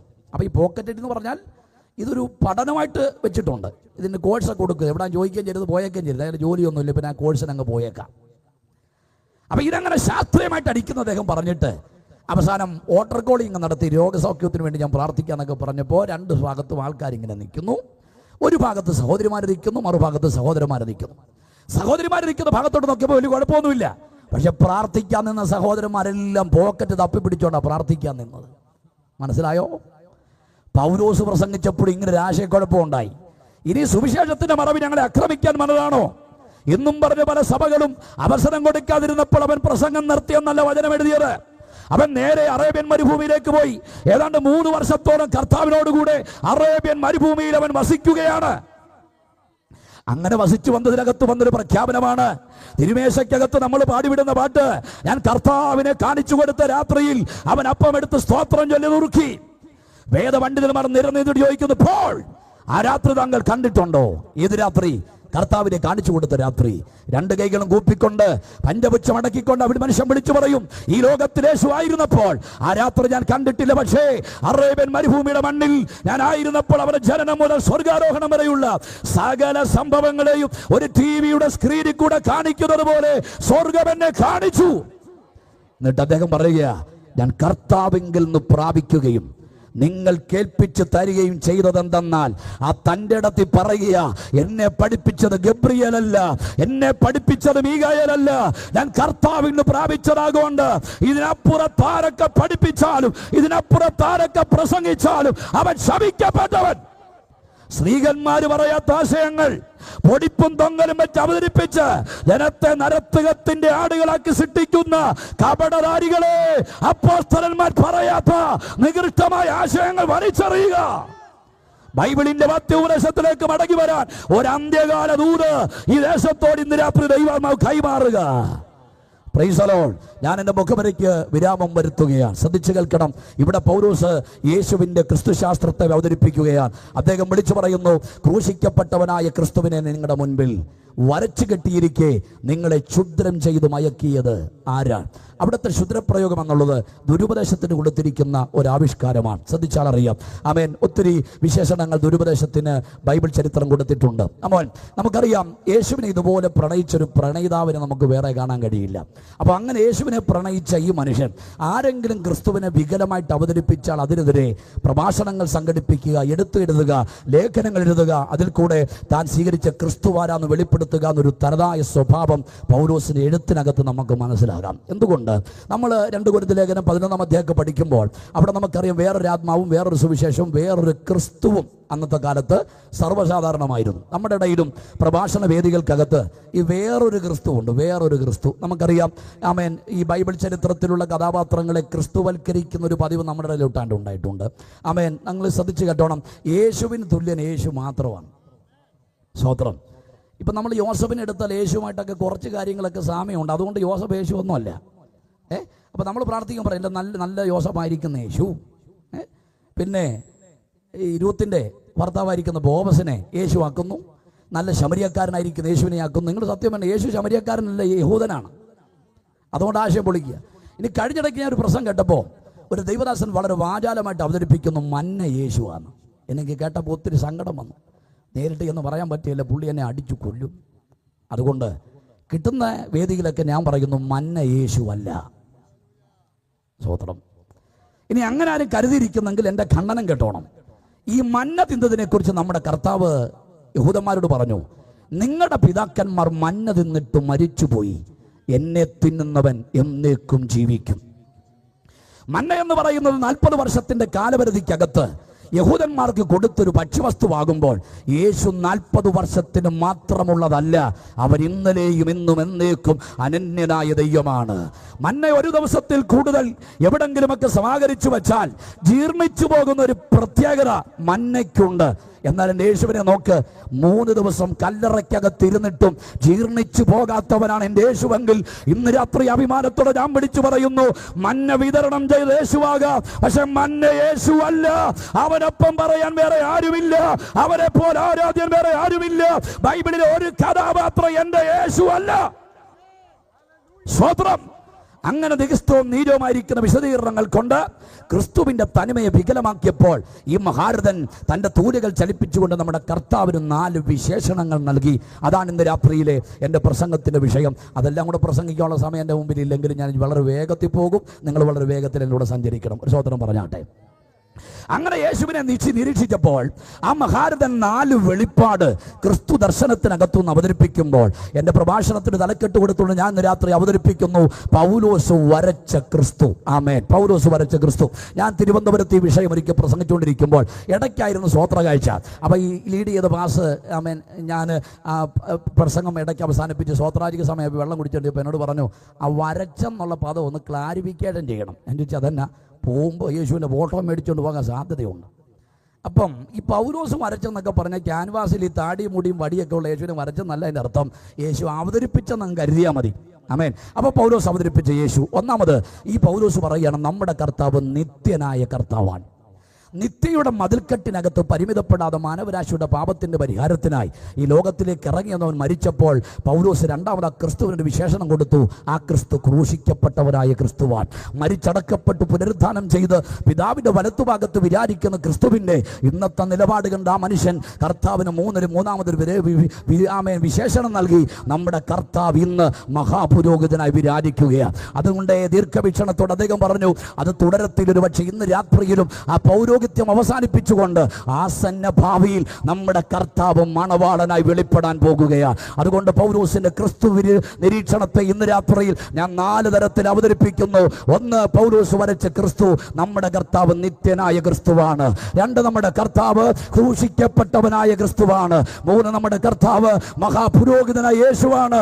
4, അവൻ മണവാളനായി വെളിപ്പെടുന്ന ക്രിസ്തുവാണ്. പരിമിതമായ സമയത്തിൽ നിന്നുകൊണ്ട് വിസ്തൃതമായിരിക്കുന്ന ആശയങ്ങളെ വളരെ സംക്ഷേപിച്ച് അവതരിപ്പിച്ച് വാക്കുകൾക്ക് വിരാമം കുറിക്കുന്നു.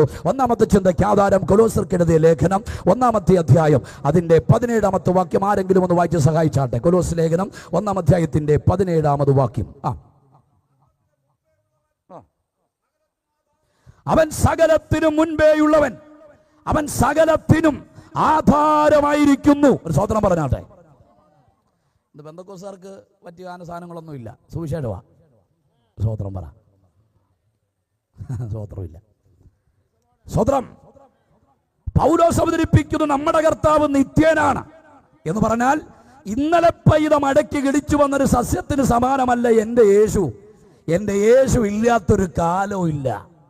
സ്വതന്ത്രം പറ. യേശുവില്ലാത്തൊരു കാലമില്ല. അപ്പം യേശുക്രിസ്തുവിന്റെ ഉത്ഭവം നമ്മൾ എവിടാണെന്ന് പഠിക്കണം.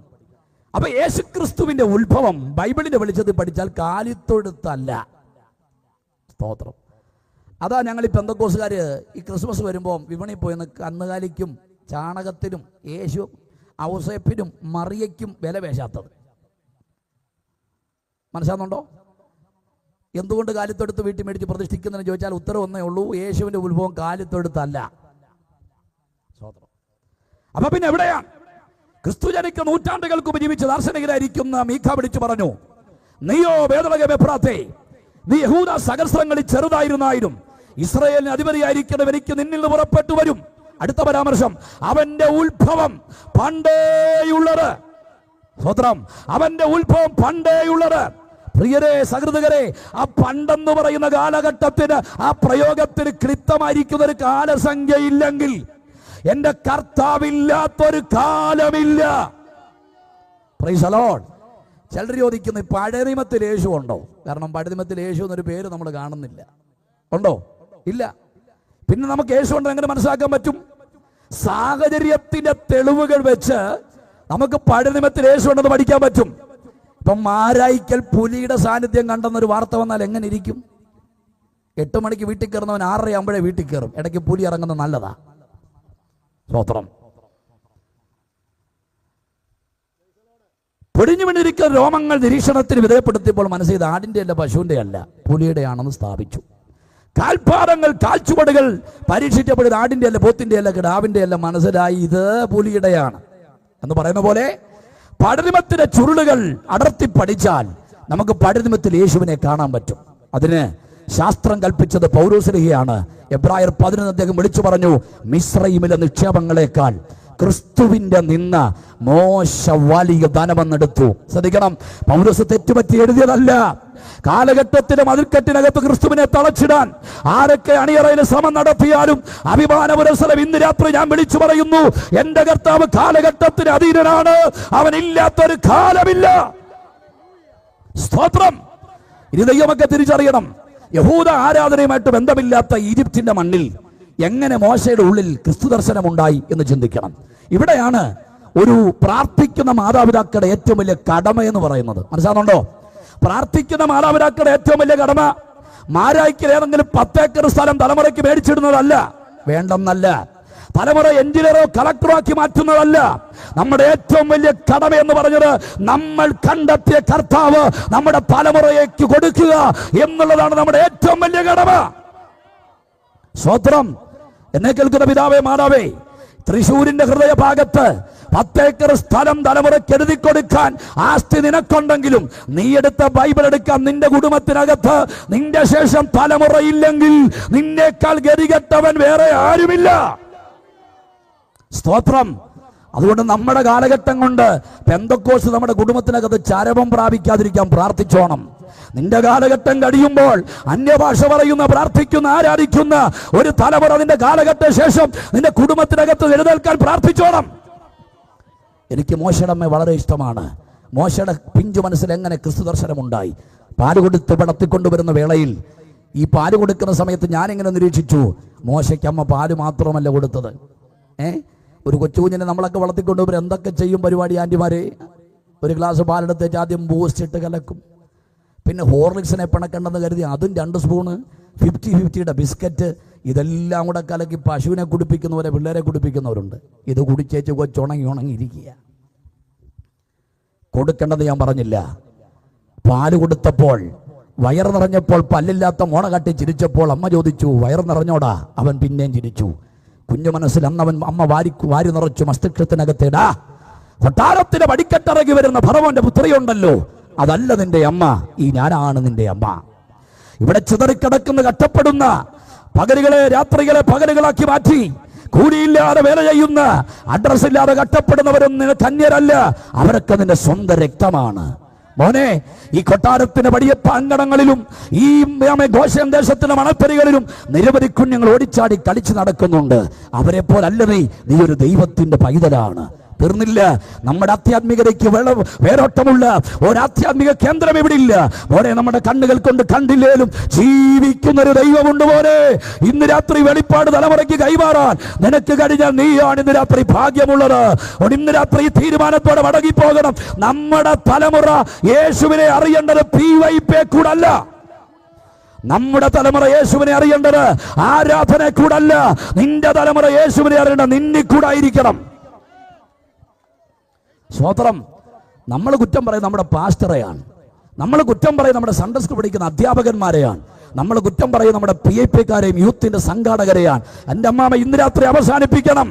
നിന്റെ കുഞ്ഞ് ദൈവത്തെ അറിയേണ്ടത് നിന്നിൽ കൂടായിരിക്കണം. പിതാവേ, നിന്റെ തലമുറ യേശുവിനെ പഠിക്കേണ്ടത് പാസ്റ്ററിൽ കൂടല്ല, നിന്നിൽ കൂടായിരിക്കണം. Price the Lord. ആ കുഞ്ഞിന്റെ മനസ്സിൽ അന്ന് കയറി ക്രിസ്തു ദർശനം.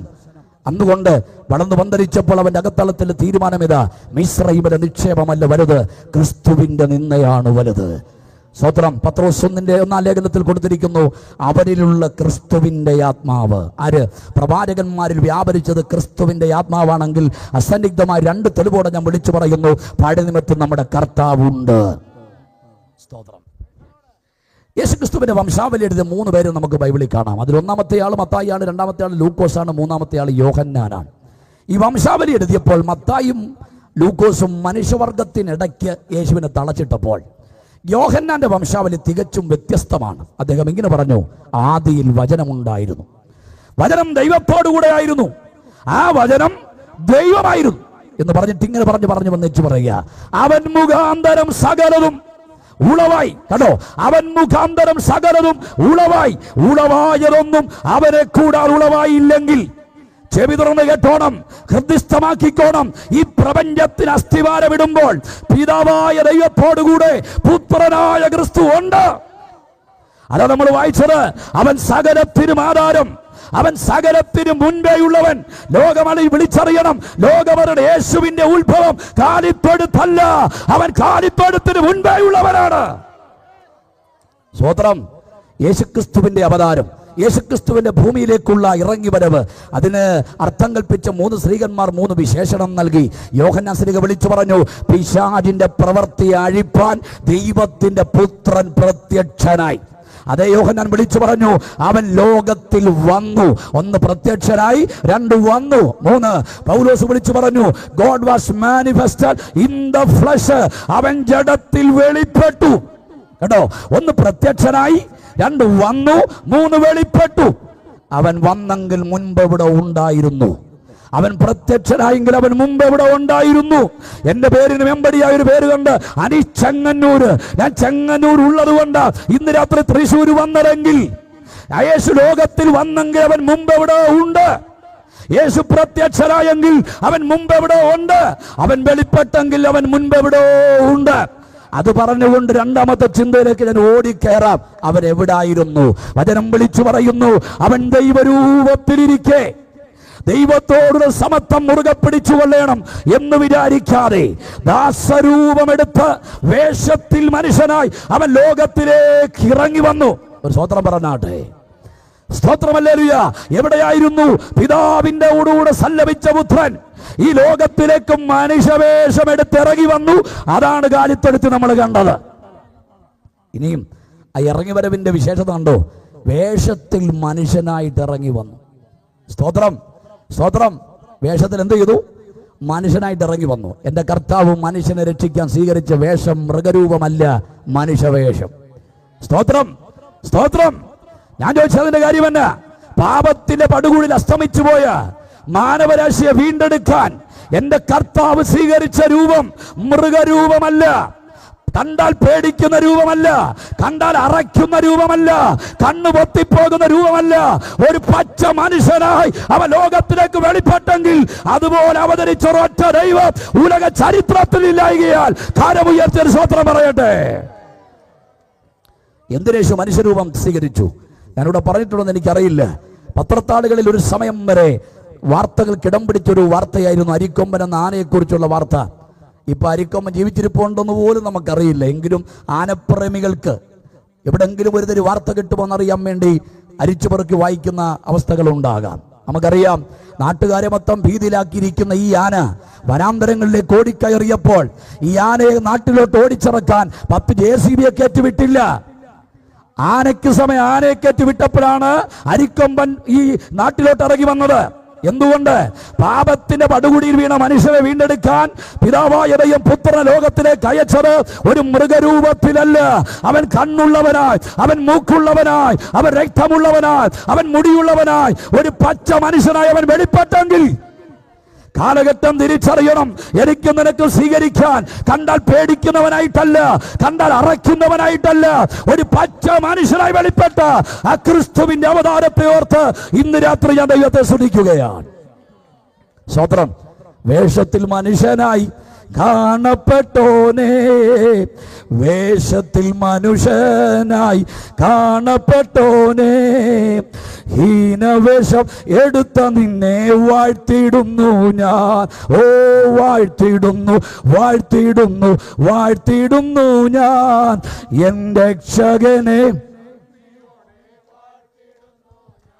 ഓ വാഴ്ത്തിടുന്നു, വാഴ്ത്തിടുന്നു, വാഴ്ത്തിടുന്നു ഞാൻ എൻ്റെ രക്ഷകനെ നന്ദിയോടെ വാഴ്ത്തിടുന്നു ഞാൻ.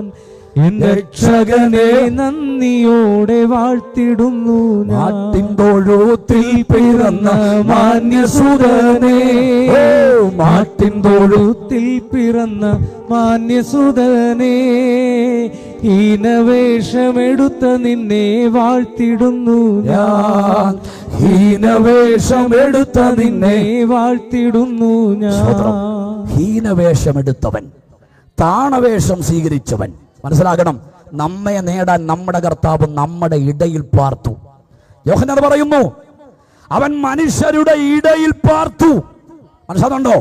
വിശുദ്ധിയുടെ പരിവേഷം നഷ്ടപ്പെടുമെന്ന് കരുതിക്കൊണ്ട്, വിശുദ്ധിയുടെ അളവ് തീരുമെന്ന് കരുതിക്കൊണ്ട്, ഏതെങ്കിലും ഒരു മുക്കിനും മൂലയ്ക്കും മാറി നിന്നുകൊണ്ട് മനുഷ്യനെ സന്ധിച്ചൊരു ദൈവമല്ല, മനുഷ്യരുടെ ഇടയിൽ പാർത്തവൻ. സ്തോത്രം, സ്തോത്രം. എന്താ പദത്തിനർത്ഥം? വലിയൊരു പ്രസംഗമാണത്.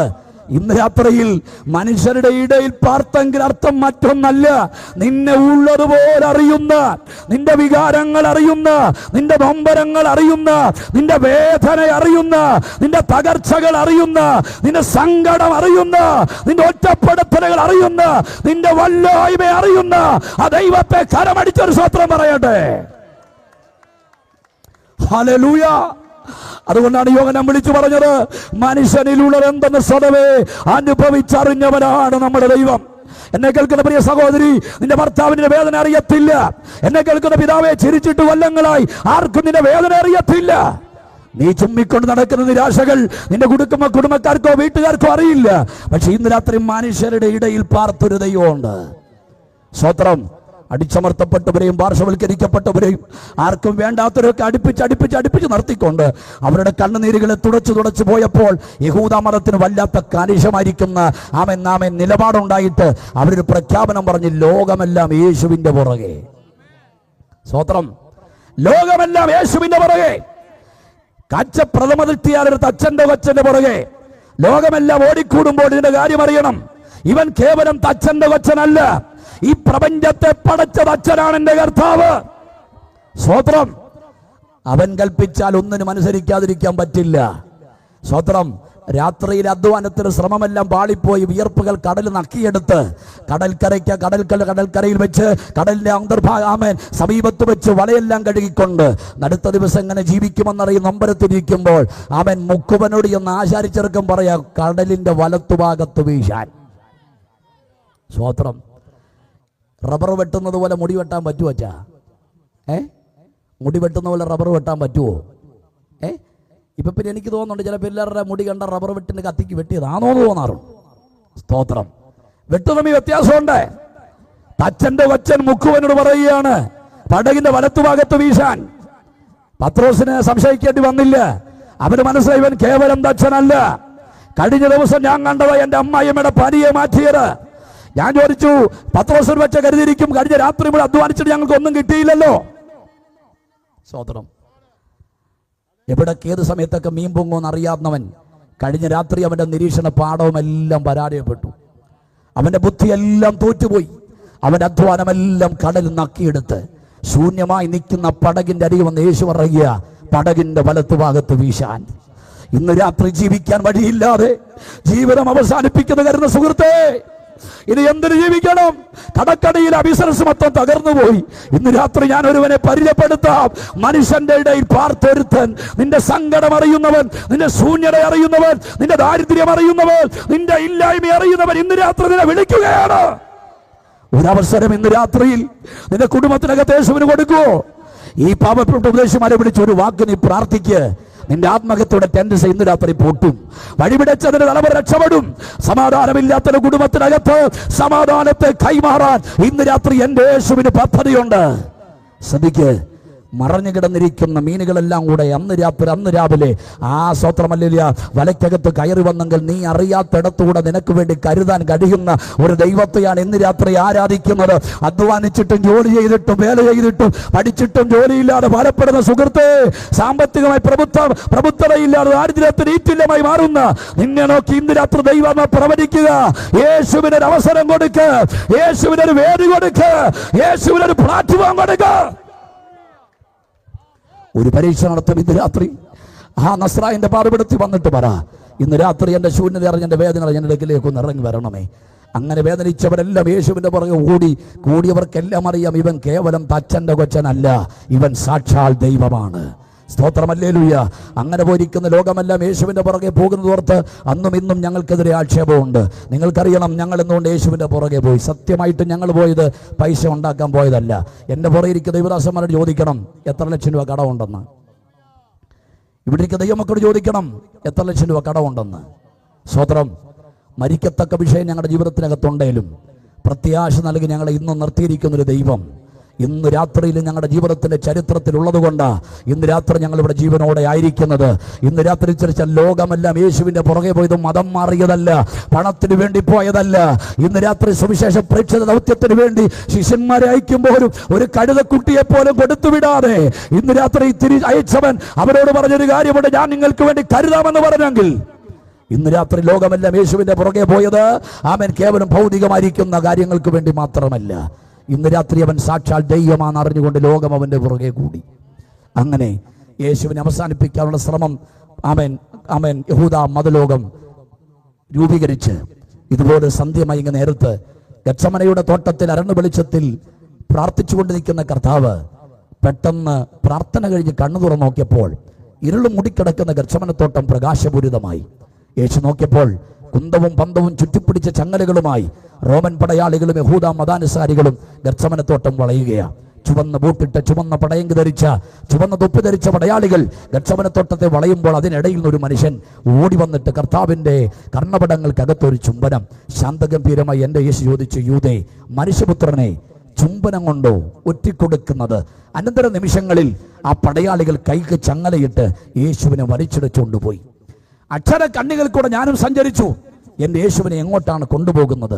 മത്തായിയും മർക്കോസും ലൂക്കോസും യോഹന്നാനും എഴുതിയ പുസ്തകശരകളിൽ കൂടെ ചവിട്ടി ഞാൻ ചെന്നപ്പോൾ കണ്ടു അമ്മാവിയപ്പനും മരുമകനുമായിരിക്കുന്ന ഹന്നാവും കയ്യപ്പാവും കൂടെ അന്ന് രാത്രി എൻ്റെ കർത്താവിനൊരു കൺപോലെ ഉറക്കം കൊടുക്കാതെ അന്ന് രാത്രിയിൽ അവനെ വിചാരണ ചെയ്യുകയാണ്. സ്തോത്രം. കൊല്ലാൻ അധികാരമില്ലാത്ത ഈ നരഭ്രാന്തന്മാർ കിഴക്കേ ചക്രവാളത്തിൽ സൂര്യന്റെ കിരണങ്ങൾ ഉയർന്നു വന്നപ്പോൾ അതിരാവിലെ എൻ്റെ നിരീക്ഷണത്തിൽ പല്ലുപോലും തേക്കാതെ ഈ നരഭരാന്തന്മാരെ യേശുവിനെ കൊണ്ട് രാഷ്ട്രീയ കോടതിയുടെ വളപ്പി നിൽക്കുക. സ്തോത്രം. ഹെരോദാവും പീലാത്തോസും വിചാരണ ചെയ്തിട്ട് പറഞ്ഞു, ഈ നീതിമാനിൽ ഞങ്ങളൊരു കുറ്റവും തെറ്റും കാണുന്നില്ല. തിരിച്ചും മറിച്ചും വിധികൾക്ക് വശംവദനായിരിക്കുന്ന യേശു അന്ത്യവിധിക്ക് വേണ്ടി പീലാത്തോസിന്റെ നടുമുറ്റത്ത് നിൽക്കുമ്പോൾ ആ നാടുവാഴി ഇറങ്ങി വന്ന് വിളിച്ചു പറഞ്ഞു, ബഹുമാനിലായിരിക്കുന്ന യഹൂദ സഹസ്രങ്ങളെ, നിങ്ങളുടെ പെസകതോറും ഒരുവനെ വിട്ടുതരിക പതിവുണ്ടല്ലോ, ഈ യേശുവിനെ വിട്ടുതരട്ടെ. അകത്തളത്തിൽ അമർഷം ചാട്ടുളിയായി പുറത്തു വന്നു. കുഞ്ഞുകുട്ടി യാവാലവൃന്ദം ഒരേ സ്വരത്തിൽ വിളിച്ചു പറഞ്ഞു, ഞങ്ങൾക്ക് യേശുവിനെ വേണ്ട, ഞങ്ങൾക്ക് ബറബാസിനെ മതി, ഞങ്ങൾക്ക് ബറബാസിനെ മതി. ലോകം അറിയണം, കേരളം അറിയണം, ഇന്ത്യ അറിയണം, തൃശൂർ ജില്ല അറിയണം, നമ്മുടെ ലോകത്തിന് വേണ്ടത് യേശുവിനെ അല്ല, നമ്മുടെ ലോകത്തിന് വേണ്ടത് ബറബാസന്മാരെയാ. ഇവിടെ ഉപദേശിമാരെ അടിക്കുന്നു, നോർത്ത് ഇന്ത്യകളിൽ ഞങ്ങളുടെ ഭാഷന്മാരെ തടങ്ങൾ ഭിത്തിക്കകത്തിരുത്തിരിക്കുന്നു. കാരണം എന്നാ? നമ്മുടെ ലോകത്തിന് വേണ്ടത് ബറബാസന്മാരെയാ, കേരളത്തിന് വേണ്ടത് ബറബാസിനെയാ. സ്വത്രം. അഴിമതിക്കാരും ആവാസന്മാരും പെണ്ണുപിടിയന്മാരും അരിക്കുന്ന ആധ്യാത്മിക ആചാര്യന്മാർ പെണ്ണുകേസി പ്രതിയാണെന്നും അനേകരെ കൊന്നെന്നും അറിഞ്ഞിട്ടും ഇന്നും എന്തുകൊണ്ട് രക്ഷപ്പെട്ടു? എന്തുകൊണ്ട് രക്ഷപ്പെട്ടു? തെളിയിക്കപ്പെട്ടില്ലേ കൊന്നെന്ന്, തെളിയിക്കപ്പെട്ടില്ലേ പീഡിപ്പിച്ചെന്ന്, തെളിയിക്കപ്പെട്ടില്ലേ മോഷ്ടിച്ചെന്ന്? എന്തുകൊണ്ട് വിടുവിക്കപ്പെട്ടു? ഇതിനുവേണ്ടി വക്കാലത്ത് നടത്താൻ ഇന്ത്യയിൽ വക്കീലുണ്ടെങ്കിൽ നമ്മുടെ കേരളത്തിന് വേണ്ടത് ബറബാസന്മാരെയാ. അഭിനയ ചക്രവർത്തിമാരുടെ ആഭാസത്തരങ്ങളും അടിഞ്ഞാട്ടങ്ങളും ദൃശ്യശ്രാവ്യ മാധ്യമങ്ങൾ നമ്മുടെ കണ്ണു മുമ്പിൽ വാർത്തകൾ തരുമ്പോൾ ലോകമറിയണം, നമ്മുടെ ലോകത്തിന് വേണ്ടത് ബറബാസന്മാരെയാണ്. രാഷ്ട്രീയ പ്രവർത്തകരെ നോക്ക്, ഭരണസിരാ കേന്ദ്രങ്ങൾ വിചാരിക്കുന്ന പഞ്ചായത്ത് മെമ്പർ മുതൽ മന്ത്രിവരെ പദം വരെയുള്ളവരെ നോക്ക്.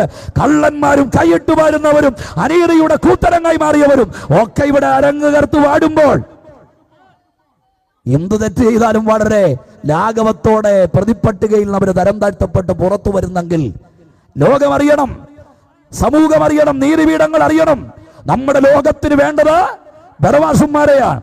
കോടതികളിൽ പണ്ടൊരു സ്ത്രീ രൂപം ഉണ്ടായിരുന്നു, നമ്മൾ പോയിട്ടില്ലെങ്കിൽ കണ്ടിട്ടുണ്ട് ചിത്രങ്ങളിൽ കൂടെ. ഒരു സ്ത്രീയുടെ രൂപമാണ്, കയ്യിലൊരു ത്രാസ് വെച്ചിരിക്കുന്നു, ഒരു കയ്യിൽ, മറ്റേ കയ്യിലൊരു വാളാണ്.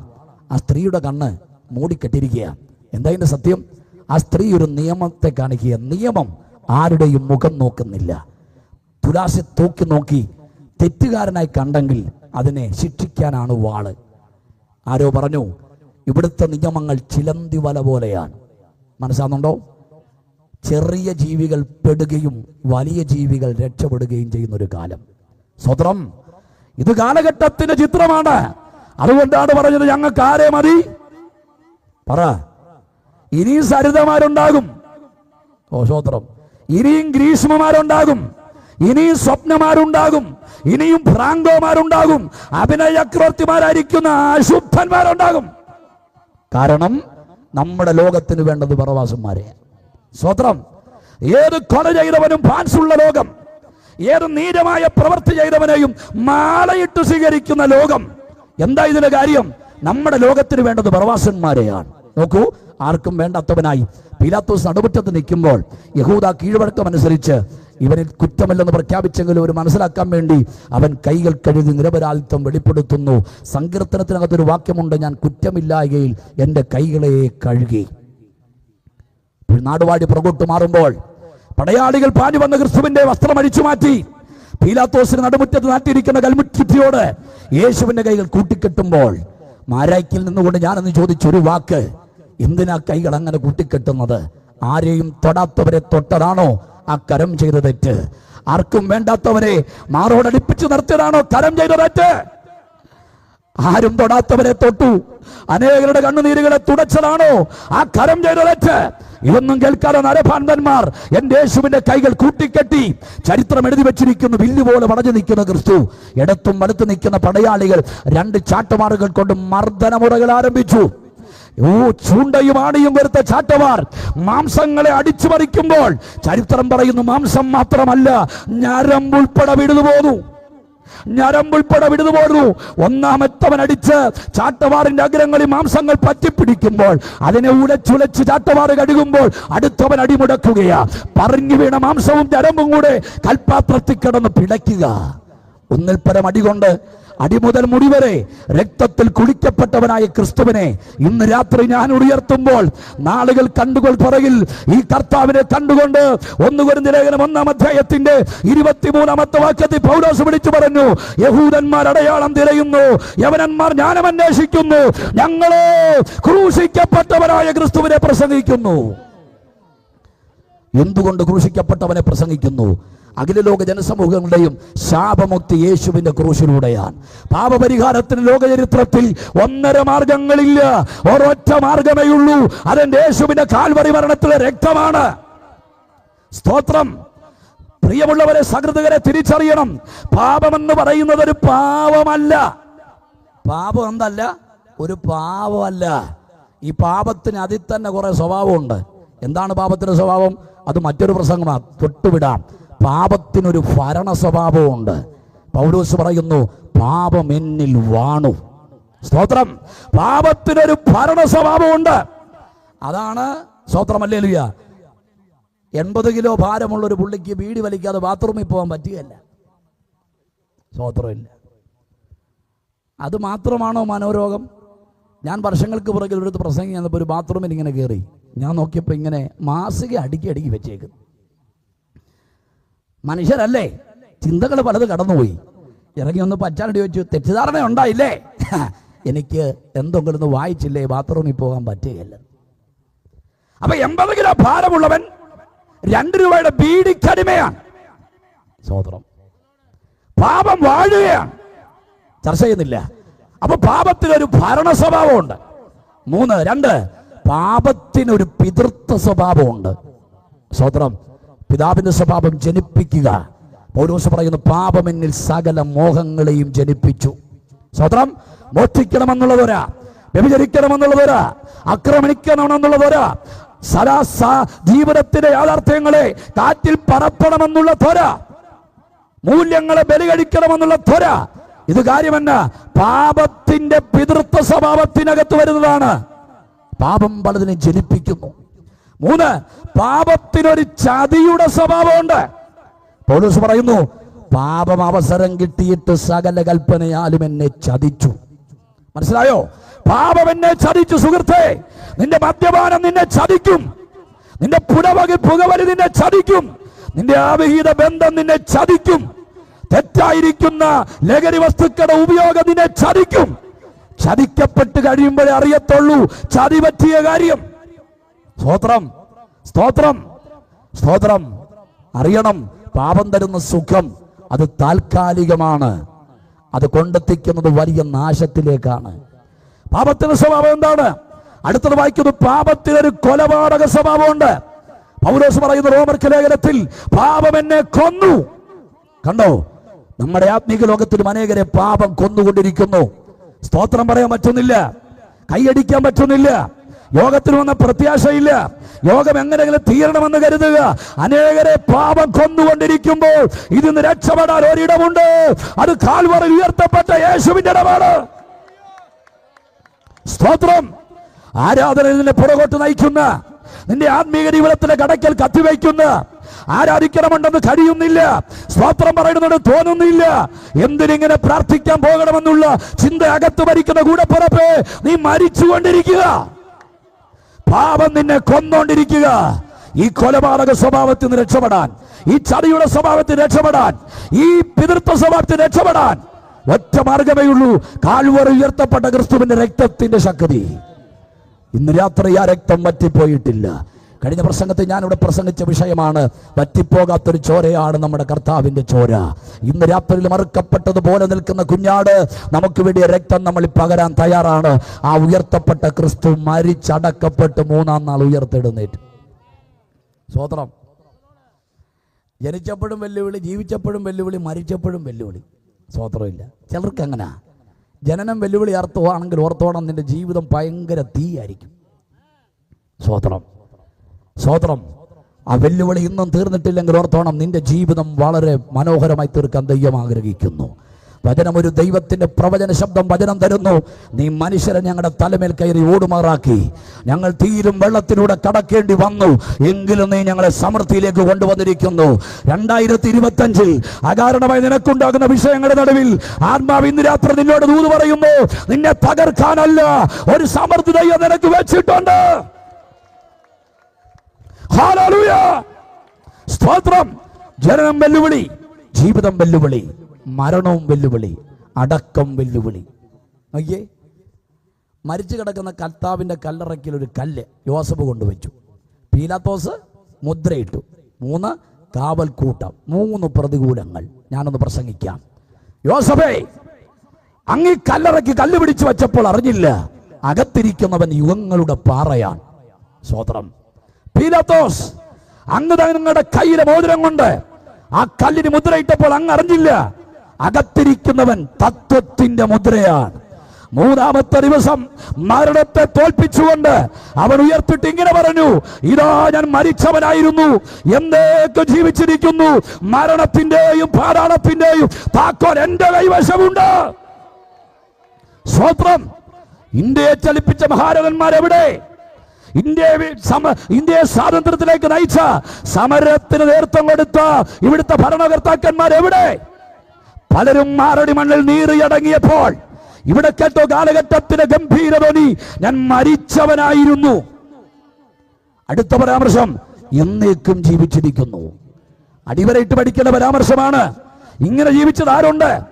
ബൈബിൾ ചരിത്രത്തിൽ ഒത്തിരി പേർ ഉയർത്തിട്ടുണ്ട്. എന്തിയേ? നയിൻ പട്ടണത്തിലെ വിധവയുടെ മകൻ എന്തിയേ? യായിറോസിന്റെ മകൾ എന്തിയേ? ലാസർ എന്തിയേ? സ്വതന്ത്രം. ലാസറിനെ കുറിച്ച് അവർ കഥ കേട്ടത് ഇങ്ങനെയാ. മരിച്ചുയർത്തെടുന്നേറ്റ് ഇങ്ങോട്ട് വന്നപ്പോൾ ലാസർ ആദ്യം യേശുവിന്റെ മുഖത്ത് നോക്കി ചോദിച്ചു. ആദ്യത്തെ ചോദ്യം ഇതാണ് പോലും, ഇനിയും ഞാൻ മരിക്കുമോന്ന്. യേശു അന്നേരം മുഖത്തും തീർച്ചയായിട്ടും പിന്നെ മരിക്കുന്നത് വരെ ലാസർ ചിരിച്ചിട്ടില്ലെന്നാ പറയാൻ. സ്വതന്ത്രം. ലാസർ എന്നേക്കും ജീവിച്ചില്ല. നയിൻ പട്ടണത്തിലെ വിധവയുടെ മകൻ എന്നേക്കും ജീവിച്ചില്ല. എന്നേക്കും ജീവിക്കുന്ന അവകാശ പ്രഖ്യാപനം നടത്തി ഇന്നും ജീവിക്കുന്ന ഒരുവൻ, ഞാൻ പ്രസംഗിക്കുന്ന എന്റെ കർത്താവായ യേശുവാണ്. അങ്ങനെ സ്വത്രം 500 പേർക്ക് പ്രത്യക്ഷമായി, അനേകർക്ക് പ്രത്യക്ഷമായി. അവൻ മരിച്ചടക്കപ്പെട്ട് ഉയർത്തെഴുന്നേറ്റ് സ്വർഗത്തിലേക്ക് പോയി. ഇപ്പോൾ യേശു എവിടെയുണ്ടെന്ന് ഭക്തൻ കണ്ണടച്ചില്ല. എബ്രായ ലേഖനം 3-ാം അധ്യായത്തിന്റെ 1-ാം വാക്യം നാം സ്വീകരിച്ചു പറയുന്ന അപ്പോസ്തലനും നമ്മുടെ മഹാപുരോഹിതനുമായ യേശുവിനെ ശ്രദ്ധിച്ചു നോക്കണം. നിത്യതയുടെ മതിൽക്കെട്ട് പൊളിച്ച് കാൽവറിയുടെ യജ്ഞവേദിയിൽ നമുക്ക് വേണ്ടി മരിച്ചവൻ ഇന്നും തീർന്നിട്ടില്ല.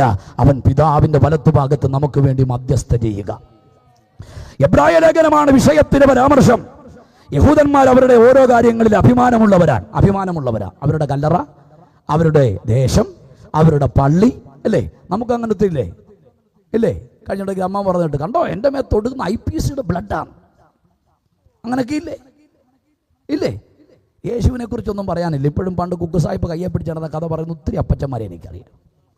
KM സാർ എൻ്റെ വീട്ടിൽ വന്ന് കഴിച്ചിട്ടുണ്ട് കപ്പയും കാന്താരി. സ്വോത്രം. അപ്പൊ ഇങ്ങനെയൊക്കെ പറഞ്ഞ ഒത്തിരി പേര്. യഹൂദന്മാരൊട്ടും പുറകിലല്ല. ഇവരുടെ ആചാര്യന്മാർ ഇവരുടെ അഭിമാന താരമായിരുന്നു. അഹരോൻ തുടങ്ങിയുള്ള പുരോഹിത വൃന്ദങ്ങളെ അണിനിരത്തിക്കൊണ്ട് അവരുടെ പുരോഹിതന്മാർക്ക് ആ തൂറ്റം കണ്ടപ്പോൾ പൗലോസ് പറഞ്ഞു, നിങ്ങളുടെ പുരോഹിതന്മാരെക്കാൾ ശ്രേഷ്ഠനാണ് ക്രിസ്തു എന്ന മഹാപുരോഹിതൻ. അവര് ചതന്ന പൗലോസ് പറഞ്ഞോ, നിങ്ങളുടെ മഹാപുരോഹിതന്മാർ സ്വന്തം പാപത്തിന് വേണ്ടി യാഗം കഴിക്കേണ്ട ഗതികേടുള്ളവരാ. പക്ഷെ ക്രിസ്തു എന്ന മഹാപുരോഹിതൻ, അവൻ പാപമില്ലാത്തവനാണ്, അവൻ പവിത്രനാണ്, അവൻ സ്വർഗത്തേക്കാൾ ഉന്നതനായി തീർന്നവനാണ്. നിങ്ങളുടെ ജനസമുദായ കടലിൽ വർഷാന്തരിക പാപത്തിന് പരിഹാരത്തിന് വേണ്ടി നിങ്ങളുടെ പുരോഹിതന്മാർ കിണ്ണത്തിനകത്ത് രക്തം സമാഹരിച്ച് പ്രാകാരം, വിശുദ്ധ സ്ഥലം, അതിപരിശുദ്ധ സ്ഥലം താണ്ടിപ്പോയപ്പോൾ യേശു പോയത് പ്രാകാരത്തിൽ കൂടല്ല, അവൻ പോയത് വിശുദ്ധ സ്ഥലത്തൂടല്ല, അവൻ ആകാശത്തിൽ കൂടെ കടന്നുപോയ ശ്രേഷ്ഠ മഹാപുരോഹിതനാണ്. നിങ്ങളുടെ പുരോഹിതന്മാരെന്തിയേ? കാലാന്തരത്തിൽ മരണത്തിന് നീരാളിപ്പിടുത്തത്തിൽ അമർന്ന് നിങ്ങളുടെ ആചാര്യന്മാർ മാറടി മണ്ണി വിലയം പ്രാപിച്ചപ്പോൾ, ഹേ മരണമേ നിന്റെ ജയം എവിടെന്ന് ചോദിച്ച് മരണത്തെ ജയിച്ചൊരു പുരോഹിതനുണ്ട്. അതാണ് കർത്താവായ യേശു ക്രിസ്തു. എന്നിട്ട് എന്റെ മസ്തിഷ്കത്തിന് തീകോരിയിട്ടൊരു പരാമർശം പൗലോസ് സ്വന്തം കൈപ്പടയിൽ കൊപ്പിട്ടതുപോലെ എഴുതി ഇങ്ങോട്ട് തന്നു. ഇങ്ങനെയുള്ള മഹാപുരോഹിതനല്ലോ നമുക്ക് വേണ്ടതെന്ന്. എന്താ കാര്യം? ഇങ്ങനെയല്ലാത്ത ഒരുത്തനെ നമുക്ക് വേണ്ടെന്ന്. സ്വർഗത്തെക്കാൾ ഉന്നതനുണ്ടെങ്കിൽ അവനെ ആരാധിച്ചോണം. പാപമില്ലാത്തവനുണ്ട്, അവനെ ആരാധിച്ചോണം. മരണത്തെ ജയിച്ചവനുണ്ടെങ്കിൽ അവനെ ആരാധിച്ചോണം. അങ്ങനെയുള്ള ഒരൊറ്റ മഹാപുരോഹിതൻ, അത് നമ്മുടെ കർത്താവാകയാൽ കാലമുയർത്തിയ സ്തോത്രം പറ. ആരൊക്കെയാ വേഷം ധരിച്ച് ആധ്യാത്മികയുടെ സിംഹാസനത്തിൽ അരങ്ങ് തകർത്തു വാണാലും കാലഘട്ടം വെളിപ്പെടുത്തും യഥാർത്ഥ പുരോഹിതൻ ആരാണ്. സ്വത്രം അർത്ഥശങ്കയ്ക്കിടയില്ലാതെ ഇന്ന് രാത്രിയിലും എന്റെ മഹാപുരോഹിതനെ ഈ മാരായിക്കടമനെ ഞാൻ ഉയർത്തുന്നു. നാം സ്വീകരിച്ചു പറയുന്ന അപ്പോസ്തലനും മഹാപുരോഹിതനുമായ നമ്മുടെ കർത്താവ്. സ്വത്രം അവരെന്ത് ചെയ്യുക? മനുഷ്യരാശിയുടെ പാപത്തിന്റെ പരിഹാരത്തിന് വേണ്ടി പിതാവിന്റെ അടുക്കൽ നമുക്ക് വേണ്ടി മധ്യസ്ഥ ചെയ്യുക. പാരക്ലിറ്റോസ്, അഡ്വക്കറ്റായിട്ട് നിൽക്കുക. മനസ്സിലാകുന്നുണ്ടോ?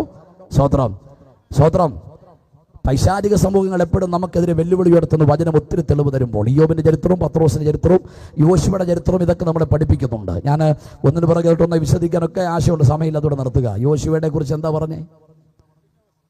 അവന്റെ വസ്ത്രം നമുക്കറിയാം, ആയുസ് കുളിക്കാത്തവനാ പിശാചി. അവൻ പറയുക യോശുവയുടെ വസ്ത്രം മുഴിഞ്ഞിരിക്കുന്നു. നമ്മുടെ നേതൃത്വങ്ങളാണെങ്കിൽ അവനെ സ്ഥാനത്തുനിന്ന് ബഹിഷ്കരിച്ചേനും നമ്മുടെ കർത്താവ് ചെയ്ത കാര്യമുണ്ടല്ലോ. എടാ പിശാചേ, നീ അറിയാത്തൊരു പശ്ചാത്തലം അവനുണ്ട്. അവൻ തീയിൽ നിന്ന് വലിച്ചെടുക്കപ്പെട്ട കൊള്ളിയാ.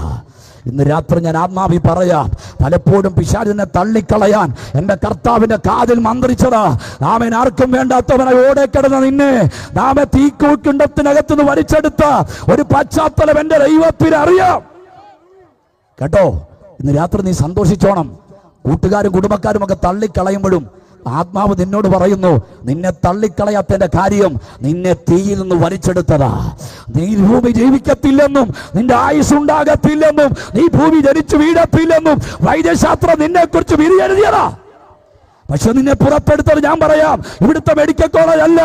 ദാവീദ് പറയും, നീയല്ലോ എന്റെ അമ്മയുടെ ഉദരത്തിൽ നിന്നെ പുറത്തെടുത്തത്. സ്വത്രം സ്വത്രം അഭിമാനത്തോട് പറയണം, ആരൊക്കെ വെല്ലുവിളിച്ചാലും എനിക്ക് വേണ്ടി മധ്യസ്ഥ നിർത്ത സ്വർഗത്തിലുണ്ട്. അപ്പം ഈ ദൂതന്മാർ നമ്മൾ ചെയ്യുന്ന ഓരോ പ്രവൃത്തിയുടെ റിസൾട്ട് എപ്പോഴെവിടെ കൊണ്ടു കൊടുക്കും? പിതാവായ ദൈവത്തിലേക്ക് കൊടുക്കും. അപ്പോൾ ഒരു ദിവസം പ്രസംഗിക്കുന്നത് ഞാൻ കേട്ടത്, ഒരു ദിവസം നമ്മുടെ ഒപ്പം ഡ്യൂട്ടിക്ക് നിൽക്കുന്ന ദൂതൻ പിറ്റേ ദിവസം നിൽക്കുകയില്ലെന്ന്. സ്വാതന്ത്ര്യമില്ല. കാരണം എൻ്റെ കൂടെ നിൽക്കുന്ന ദൂതനറിയാം എൻ്റെ ഗുരുത്തക്കേട് മൊത്തം. എന്നിട്ട് ഈ ഫയലെല്ലാം കൂടെ കൊണ്ട് കർത്താവിനെ കാൽക്കെ വിളിച്ചിട്ട് മേലാൽ അനീഷിൻ്റെ കൂടെ എന്നെ ഡ്യൂട്ടിക്ക് ഇട്ടേക്കരുത്. അപ്പം ഇതൊരു ഭാഗത്ത് നിൽക്കും, അടുത്ത ഭാഗത്ത് പിശാച്. അവൻ നമ്മളെക്കുറിച്ച് നല്ലതാണോ പറയുന്നത്? ആണോ? അപ്പം പുത്രൻ പറയും, പിതാവേ, ഞാൻ അവൻ്റെ പാപത്തിന് വേണ്ടി മരിച്ചതാ. എൻ്റെ രക്തത്തിൻ്റെ വിലയാണ് അവൻ. എൻ്റെ രക്തത്തിൻ്റെ വിലയാണ് ഞാൻ. കൊല്ലാനും ആക്സിഡന്റ് വരുത്താനും ജീവിതത്തെ ഭാവിയെ നശിപ്പിക്കാനും കാതിൽ മന്ത്രിച്ചപ്പോൾ വെട്ടിക്കളയാൻ ദൈവം പദ്ധതി ഇട്ടപ്പോഴൊക്കെ പിതാവിനോട് യേശു പറഞ്ഞു, അരുത്, ഒരു വർഷം കൂടെ നിൽക്കട്ടെ, ഒരു വർഷം കൂടെ നിൽക്കട്ടെ, മേലാൽ ഫലം കായ്ച്ചാലോ, നശിപ്പിക്കരുതേ. ഇന്ന് രാത്രി ഞാൻ വിധി എഴുതാം, ആരൊക്കെ നിന്റെ നാശം കൊതിച്ചാലും നിനക്ക് വേണ്ടി മധ്യസ്ഥ ചെയ്യുന്ന ഒരുത്തൻ സ്വർഗത്തിലുണ്ട്. പാരക്ലിറ്റോസ് വചനം പറയും, ദൈവത്തിനും മനുഷ്യർക്കും മധ്യസ്ഥൻ ഒരുവൻ, കർത്താവായ യേശു ക്രിസ്തു. സ്വതന്ത്രം. അതുകൊണ്ടാണ് ഇതിനിടയ്ക്ക് ഞങ്ങൾ ആരെയും പിടിച്ചു വെക്കാത്തത്. ഞങ്ങൾക്ക് പത്രോസും വേണ്ട, യേശുവിന്റെ അമ്മയും വേണ്ട, യോഹന്നാൻ ശ്ലീഹയും വേണ്ട, യൂദാ ശ്ലീഹയും വേണ്ട. ദൈവത്തിനും മനുഷ്യർക്കും മധ്യസ്ഥൻ ഒരുവൻ, അത് കർത്താവായ യേശുവാണ്. സുഹൃത്തേ, ആ സ്ഥാനം മറ്റാർക്കും കൊടുക്കരുത്. ദൈവം തന്റെ മഹത്വം മറ്റാർക്കും വിട്ടുകൊടുക്കത്തില്ല. സ്വതന്ത്രം. നീതി നിഷേധിക്കപ്പെടുന്ന ലോകത്തിൽ, നിന്നെ നിരപരാധിത്വം അംഗീകരിക്കാത്ത ലോകത്തിൽ ഇന്ന് രാത്രി നീ അറിഞ്ഞോണം, നിനക്ക് വേണ്ടി മധ്യസ്ഥ ചെയ്യുന്നൊരു ദൈവം പിതാവിന്റെ വലത്തു ഭാഗത്തുണ്ട്. ഭാര്യ മരിക്കാൻ പറഞ്ഞു, കൂട്ടുകാർ പറഞ്ഞു കയ്യിരിപ്പുകൊണ്ട് രോഗിയായി മാറിയെന്ന് പറഞ്ഞു. പൈശാചിക ആ സമൂഹങ്ങൾ ഇയ്യോബിന്റെ അവസാനം കാത്തിരുന്നു. നമുക്കറിയാം, ഇതെല്ലാം കണ്ടപ്പോൾ ആരും അനുകൂല വാക്ക് പറയാതിരുന്നപ്പോൾ കണ്ണടച്ചുകൊണ്ട് ആ മനുഷ്യൻ ആകാശത്തിന്റെ അപ്രമപാളികളെ കീറി അപ്പുറത്തോട്ട് നോക്കിയപ്പോൾ ഒരു വെളിപ്പാട് കണ്ടുവെച്ച് പറഞ്ഞു, എനിക്ക് നീതി ഈ ലോകം തരില്ല, എനിക്ക് ജാമ്യം തരാൻ ഇവിടെ ആരുമില്ല, എന്റെ സത്യം മനസ്സിലാക്കാൻ ആരുമില്ല, എന്റെ ഭാര്യ പോലും എന്റെ കൂടില്ല. കണ്ണടച്ചപ്പോൾ ഭക്തനത ഈ ഒരു വെളിപ്പാട് കൊടുത്തിട്ട് ഇങ്ങനെ പറഞ്ഞു, ഇപ്പോഴോ എന്റെ സാക്ഷി സ്വർഗത്തിലും എന്റെ ജാമ്യക്കാരൻ ഉയരത്തിലുമുണ്ട്. നീ ആരുമില്ലാത്തവളല്ല ദൈവത്തിന്റെ പൈതലേ, നീ ആരുമില്ലാത്തവനല്ല സഹോദര, നിനക്ക് വേണ്ടി ഒരു മഹാപുരോഹിതൻ സ്വർഗത്തിലുണ്ട്. സ്വത്രം.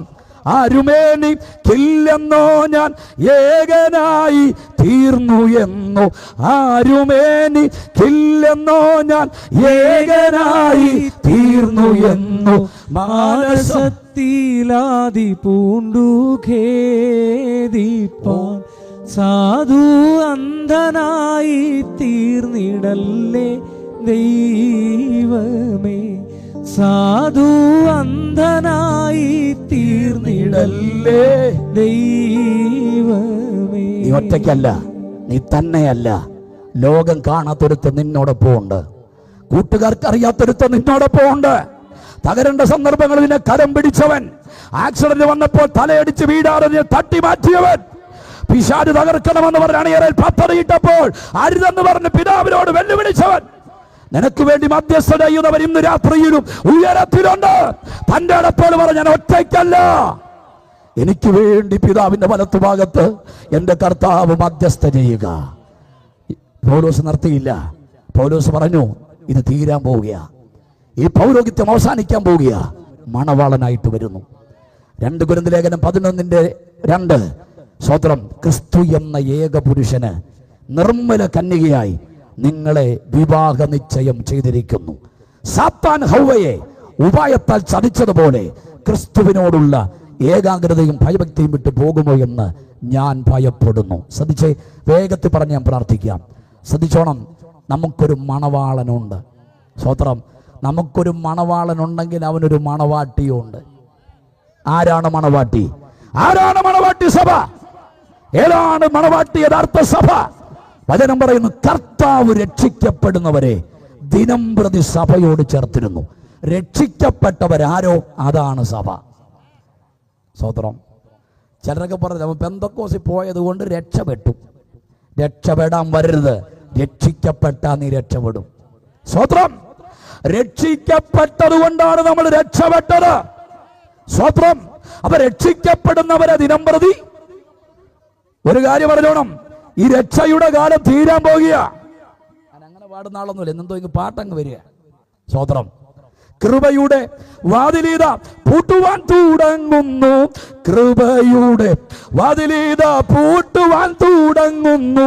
സോദരരെ ഓടി വന്നാൽ നിങ്ങൾക്കും പ്രവേശിക്കാം. സോദരരെ ഓടി വന്നാൽ നിങ്ങൾക്കും പ്രവേശിക്കാം. കപ്പലിൽ ഉറങ്ങിടുന്ന യോനായെ പോലുള്ളോരെ, കപ്പലിൽ ഉറങ്ങിടുന്ന യോനായെ പോലുള്ളോരെ, എത്ര നാൾ ഉറങ്ങിടുമോ കർത്താവ് ഇപ്പോൾ വന്നിടും. എത്ര നാൾ ഉറങ്ങിടുമോ കർത്താവ് ഇപ്പോൾ വന്നിടും. സിറ്റൗട്ടിരിക്കുന്ന സഹോദര, വീടുകളിൽ വീഥീകരിക്കുന്ന സുഹൃത്തെ, ഇന്ന് രാത്രി യേശു നിന്നോട് പറയുന്നു, രക്ഷയുടെ കാലം തീരാൻ പോകുക. മണവാളൻ മണവാട്ടിയെ ചേർക്കാൻ വരികയാ. ഈ 2ാമത്തെ രാത്രി ദൈവാത്മാവ് നിന്നോട് പറയുന്നു, ഈ രാത്രി രക്ഷിക്കപ്പെടുക. രക്ഷിക്കപ്പെട്ടാൽ ഉറപ്പാണ് നിനക്കൊരു മണവാളനുണ്ട്. അങ്ങനെ മണവാട്ടി ഒരുങ്ങണം അല്ലേ? നമ്മൾ ഏറ്റവും കൂടുതൽ ഒരുങ്ങുന്ന ദിവസം ഏതാ? നമ്മുടെ കല്യാണ ദിവസമാണ്. മുഖത്തെ കുഴിയെല്ലാം അടയ്ക്കും, പോയ പല്ലെല്ലാം വെക്കും, പോയ മുടിയെല്ലാം വെക്കും. കോട്ടയത്തൊരു കല്യാണം ഇങ്ങനെ നടക്കുമ്പോൾ, കല്യാണം നടത്താൻ സെൻട്രൽ വാസി എന്നിരിക്കുമ്പോൾ പെണ്ണിനെ തന്നെ ഇങ്ങനെ നോക്കിയിരിക്കുക. നിക്കറിട്ട് ഓടിക്കളിച്ച സമയം വലിയ കൊച്ചിനെ പാഷക്കറിയാം. അപ്പം സ്ഥലം പാശയോട് ചോദിച്ചു, ഇത് നമ്മുടെ ജോമോളല്ലയോ എന്ന്. അപ്പം സ്ഥലം പാസ് പറഞ്ഞു, അതെ, ഇതെങ്ങനെ ഒപ്പിച്ചു? അപ്പം പാസ് പറഞ്ഞു, കഴിഞ്ഞ രാത്രി 12 മണിക്ക് കൊണ്ട് കൊടുത്തു, രാത്രി പകൽ 7:30 കിട്ടി, 28,000 പൊട്ടി. മനസ്സിലായോ? മുഖത്തെ റോഡെല്ലാം അടച്ച് പല്ലെല്ലാം വെച്ച് സ്വതന്ത്രമില്ല. അങ്ങനല്ലേ? എല്ലാം ഒത്തിളങ്ങി ആരും ഉണ്ടോ വെച്ചാൽ നമുക്കൊത്തിരി സങ്കല്പങ്ങളുണ്ട്. എൻ്റെ ഭാര്യയ്ക്ക് നല്ല മുടി വേണം, അങ്ങനൊക്കെ സിദ്ധാന്തം പിടിച്ചവനൊക്കെ കിട്ടിയത് കണ്ടില്ലേ? സ്വതന്ത്രമില്ല. എനിക്ക് മർത്തോമ സഭയുടെ പരമാധ്യക്ഷനായിരുന്ന ഫിലിപ്പോസ് മാർ ക്രിസോസ്റ്റം തിരുമേനി വലിയ ഇഷ്ടമാണ്. കുഞ്ഞുങ്ങൾ കേട്ടോണം, ഇതൊരു ദൂതാണ്. അപ്പോൾ അദ്ദേഹത്തിൻ്റെ അടുക്കയിൽ അവർ ഇടവകയിൽ പയ്യൻ ചെന്ന് പറഞ്ഞു, തിരുമേനി എനിക്ക് ഒരു പെണ്ണിനെ വേണം. അപ്പോൾ പുള്ളി പറഞ്ഞു, നമ്മുടെ ഇടവകയിലാണല്ലോ പെൺപിള്ളേർക്ക് കുറവ്, നിൻ്റെ ഡിമാൻഡ് എന്താ? നല്ല മുടിയായിരിക്കണം, പല്ല് നല്ലതായിരിക്കണം, നിരയൊത്തതായിരിക്കണം, എന്നെപ്പോലെ ഒന്ന് പാകിസ്ഥാനിലും മറ്റ് കർണാടകയിലാകരുത്, നല്ല പല്ല്, നല്ല കളർ വേണം, അത്യാവശ്യം ഇച്ചിരി സാമ്പത്തികം വേണം, കല്യാണം കഴിക്കുമ്പോൾ ഒരു കാറും കിട്ടണം.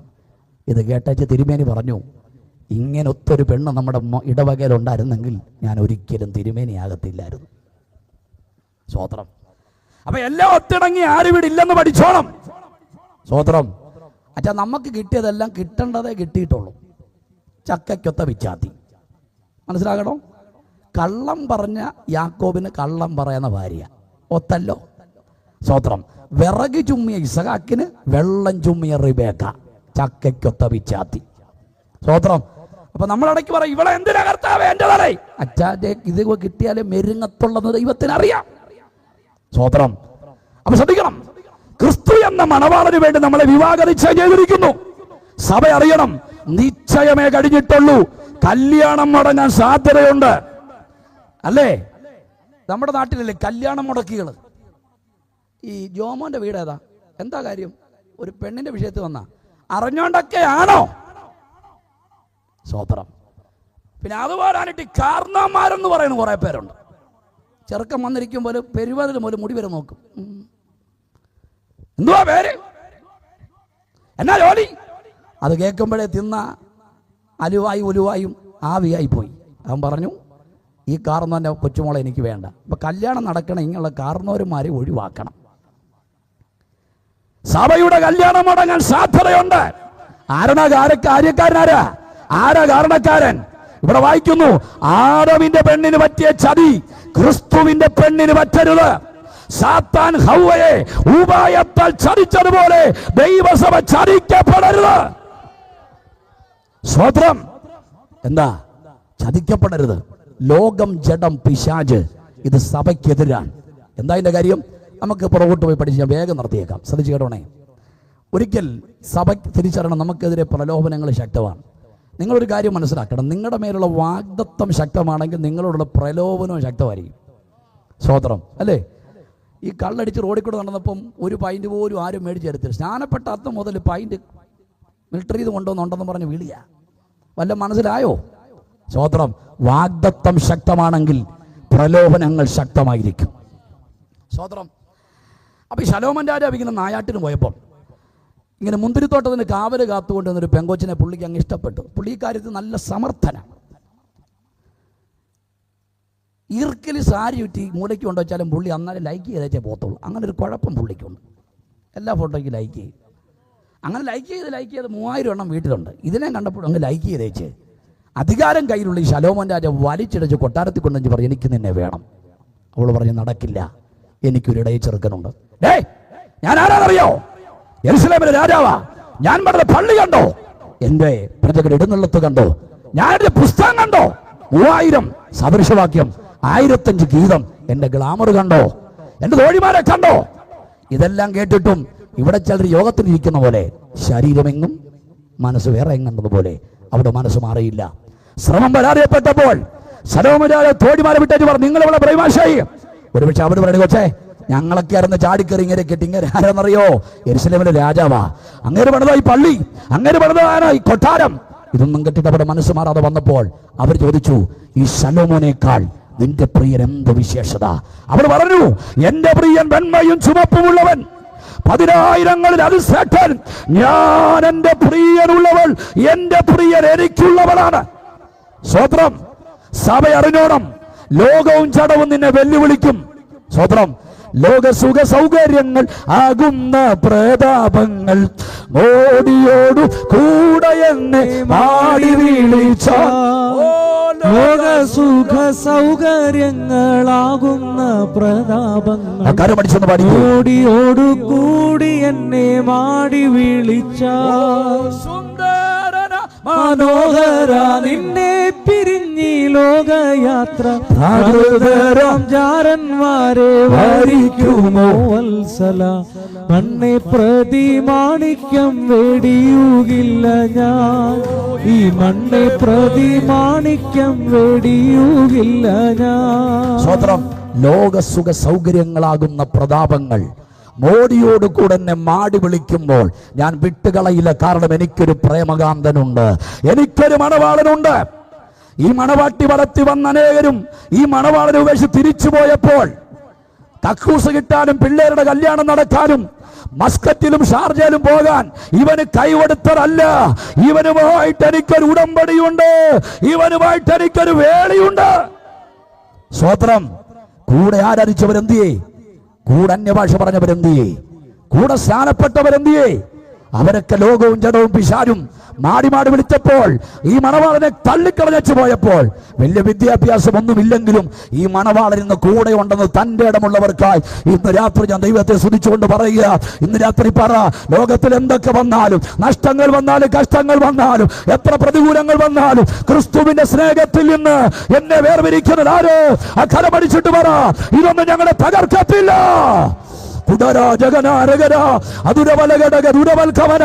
യേശുവിന്റെ അധികാരമുള്ള നാമത്തിൽ അവൻ മണവാളനായി വെളിപ്പെടാൻ പോവുകയാണ്.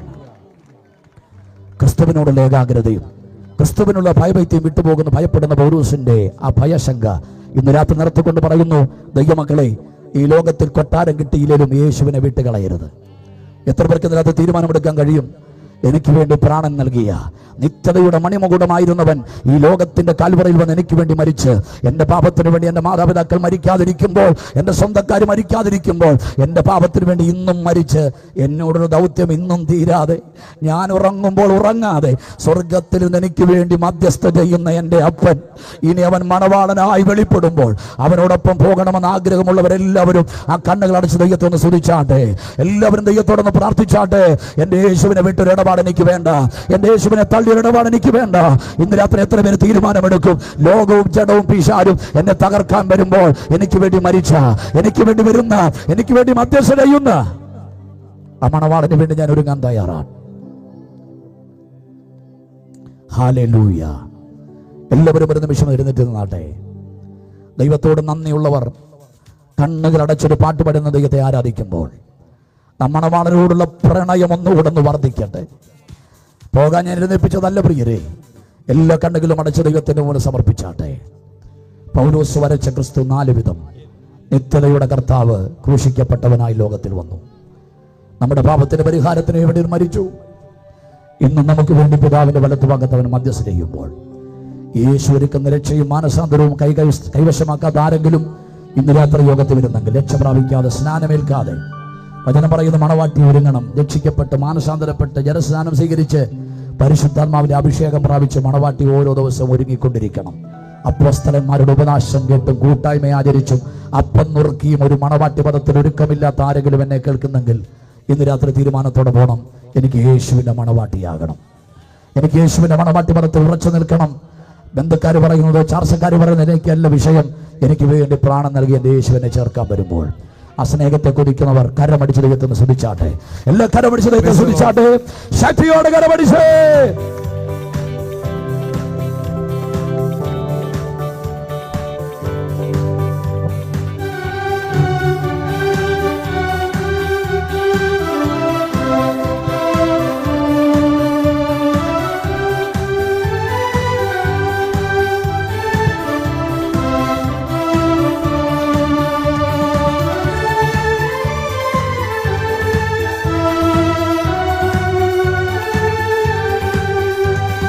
വെള്ളത്തിൽ കുമിള പോലെ മിന്നി വിളങ്ങിടുന്ന ജഡിക സുഖങ്ങൾ എന്നെ എതിരേൽക്കുകിൽ.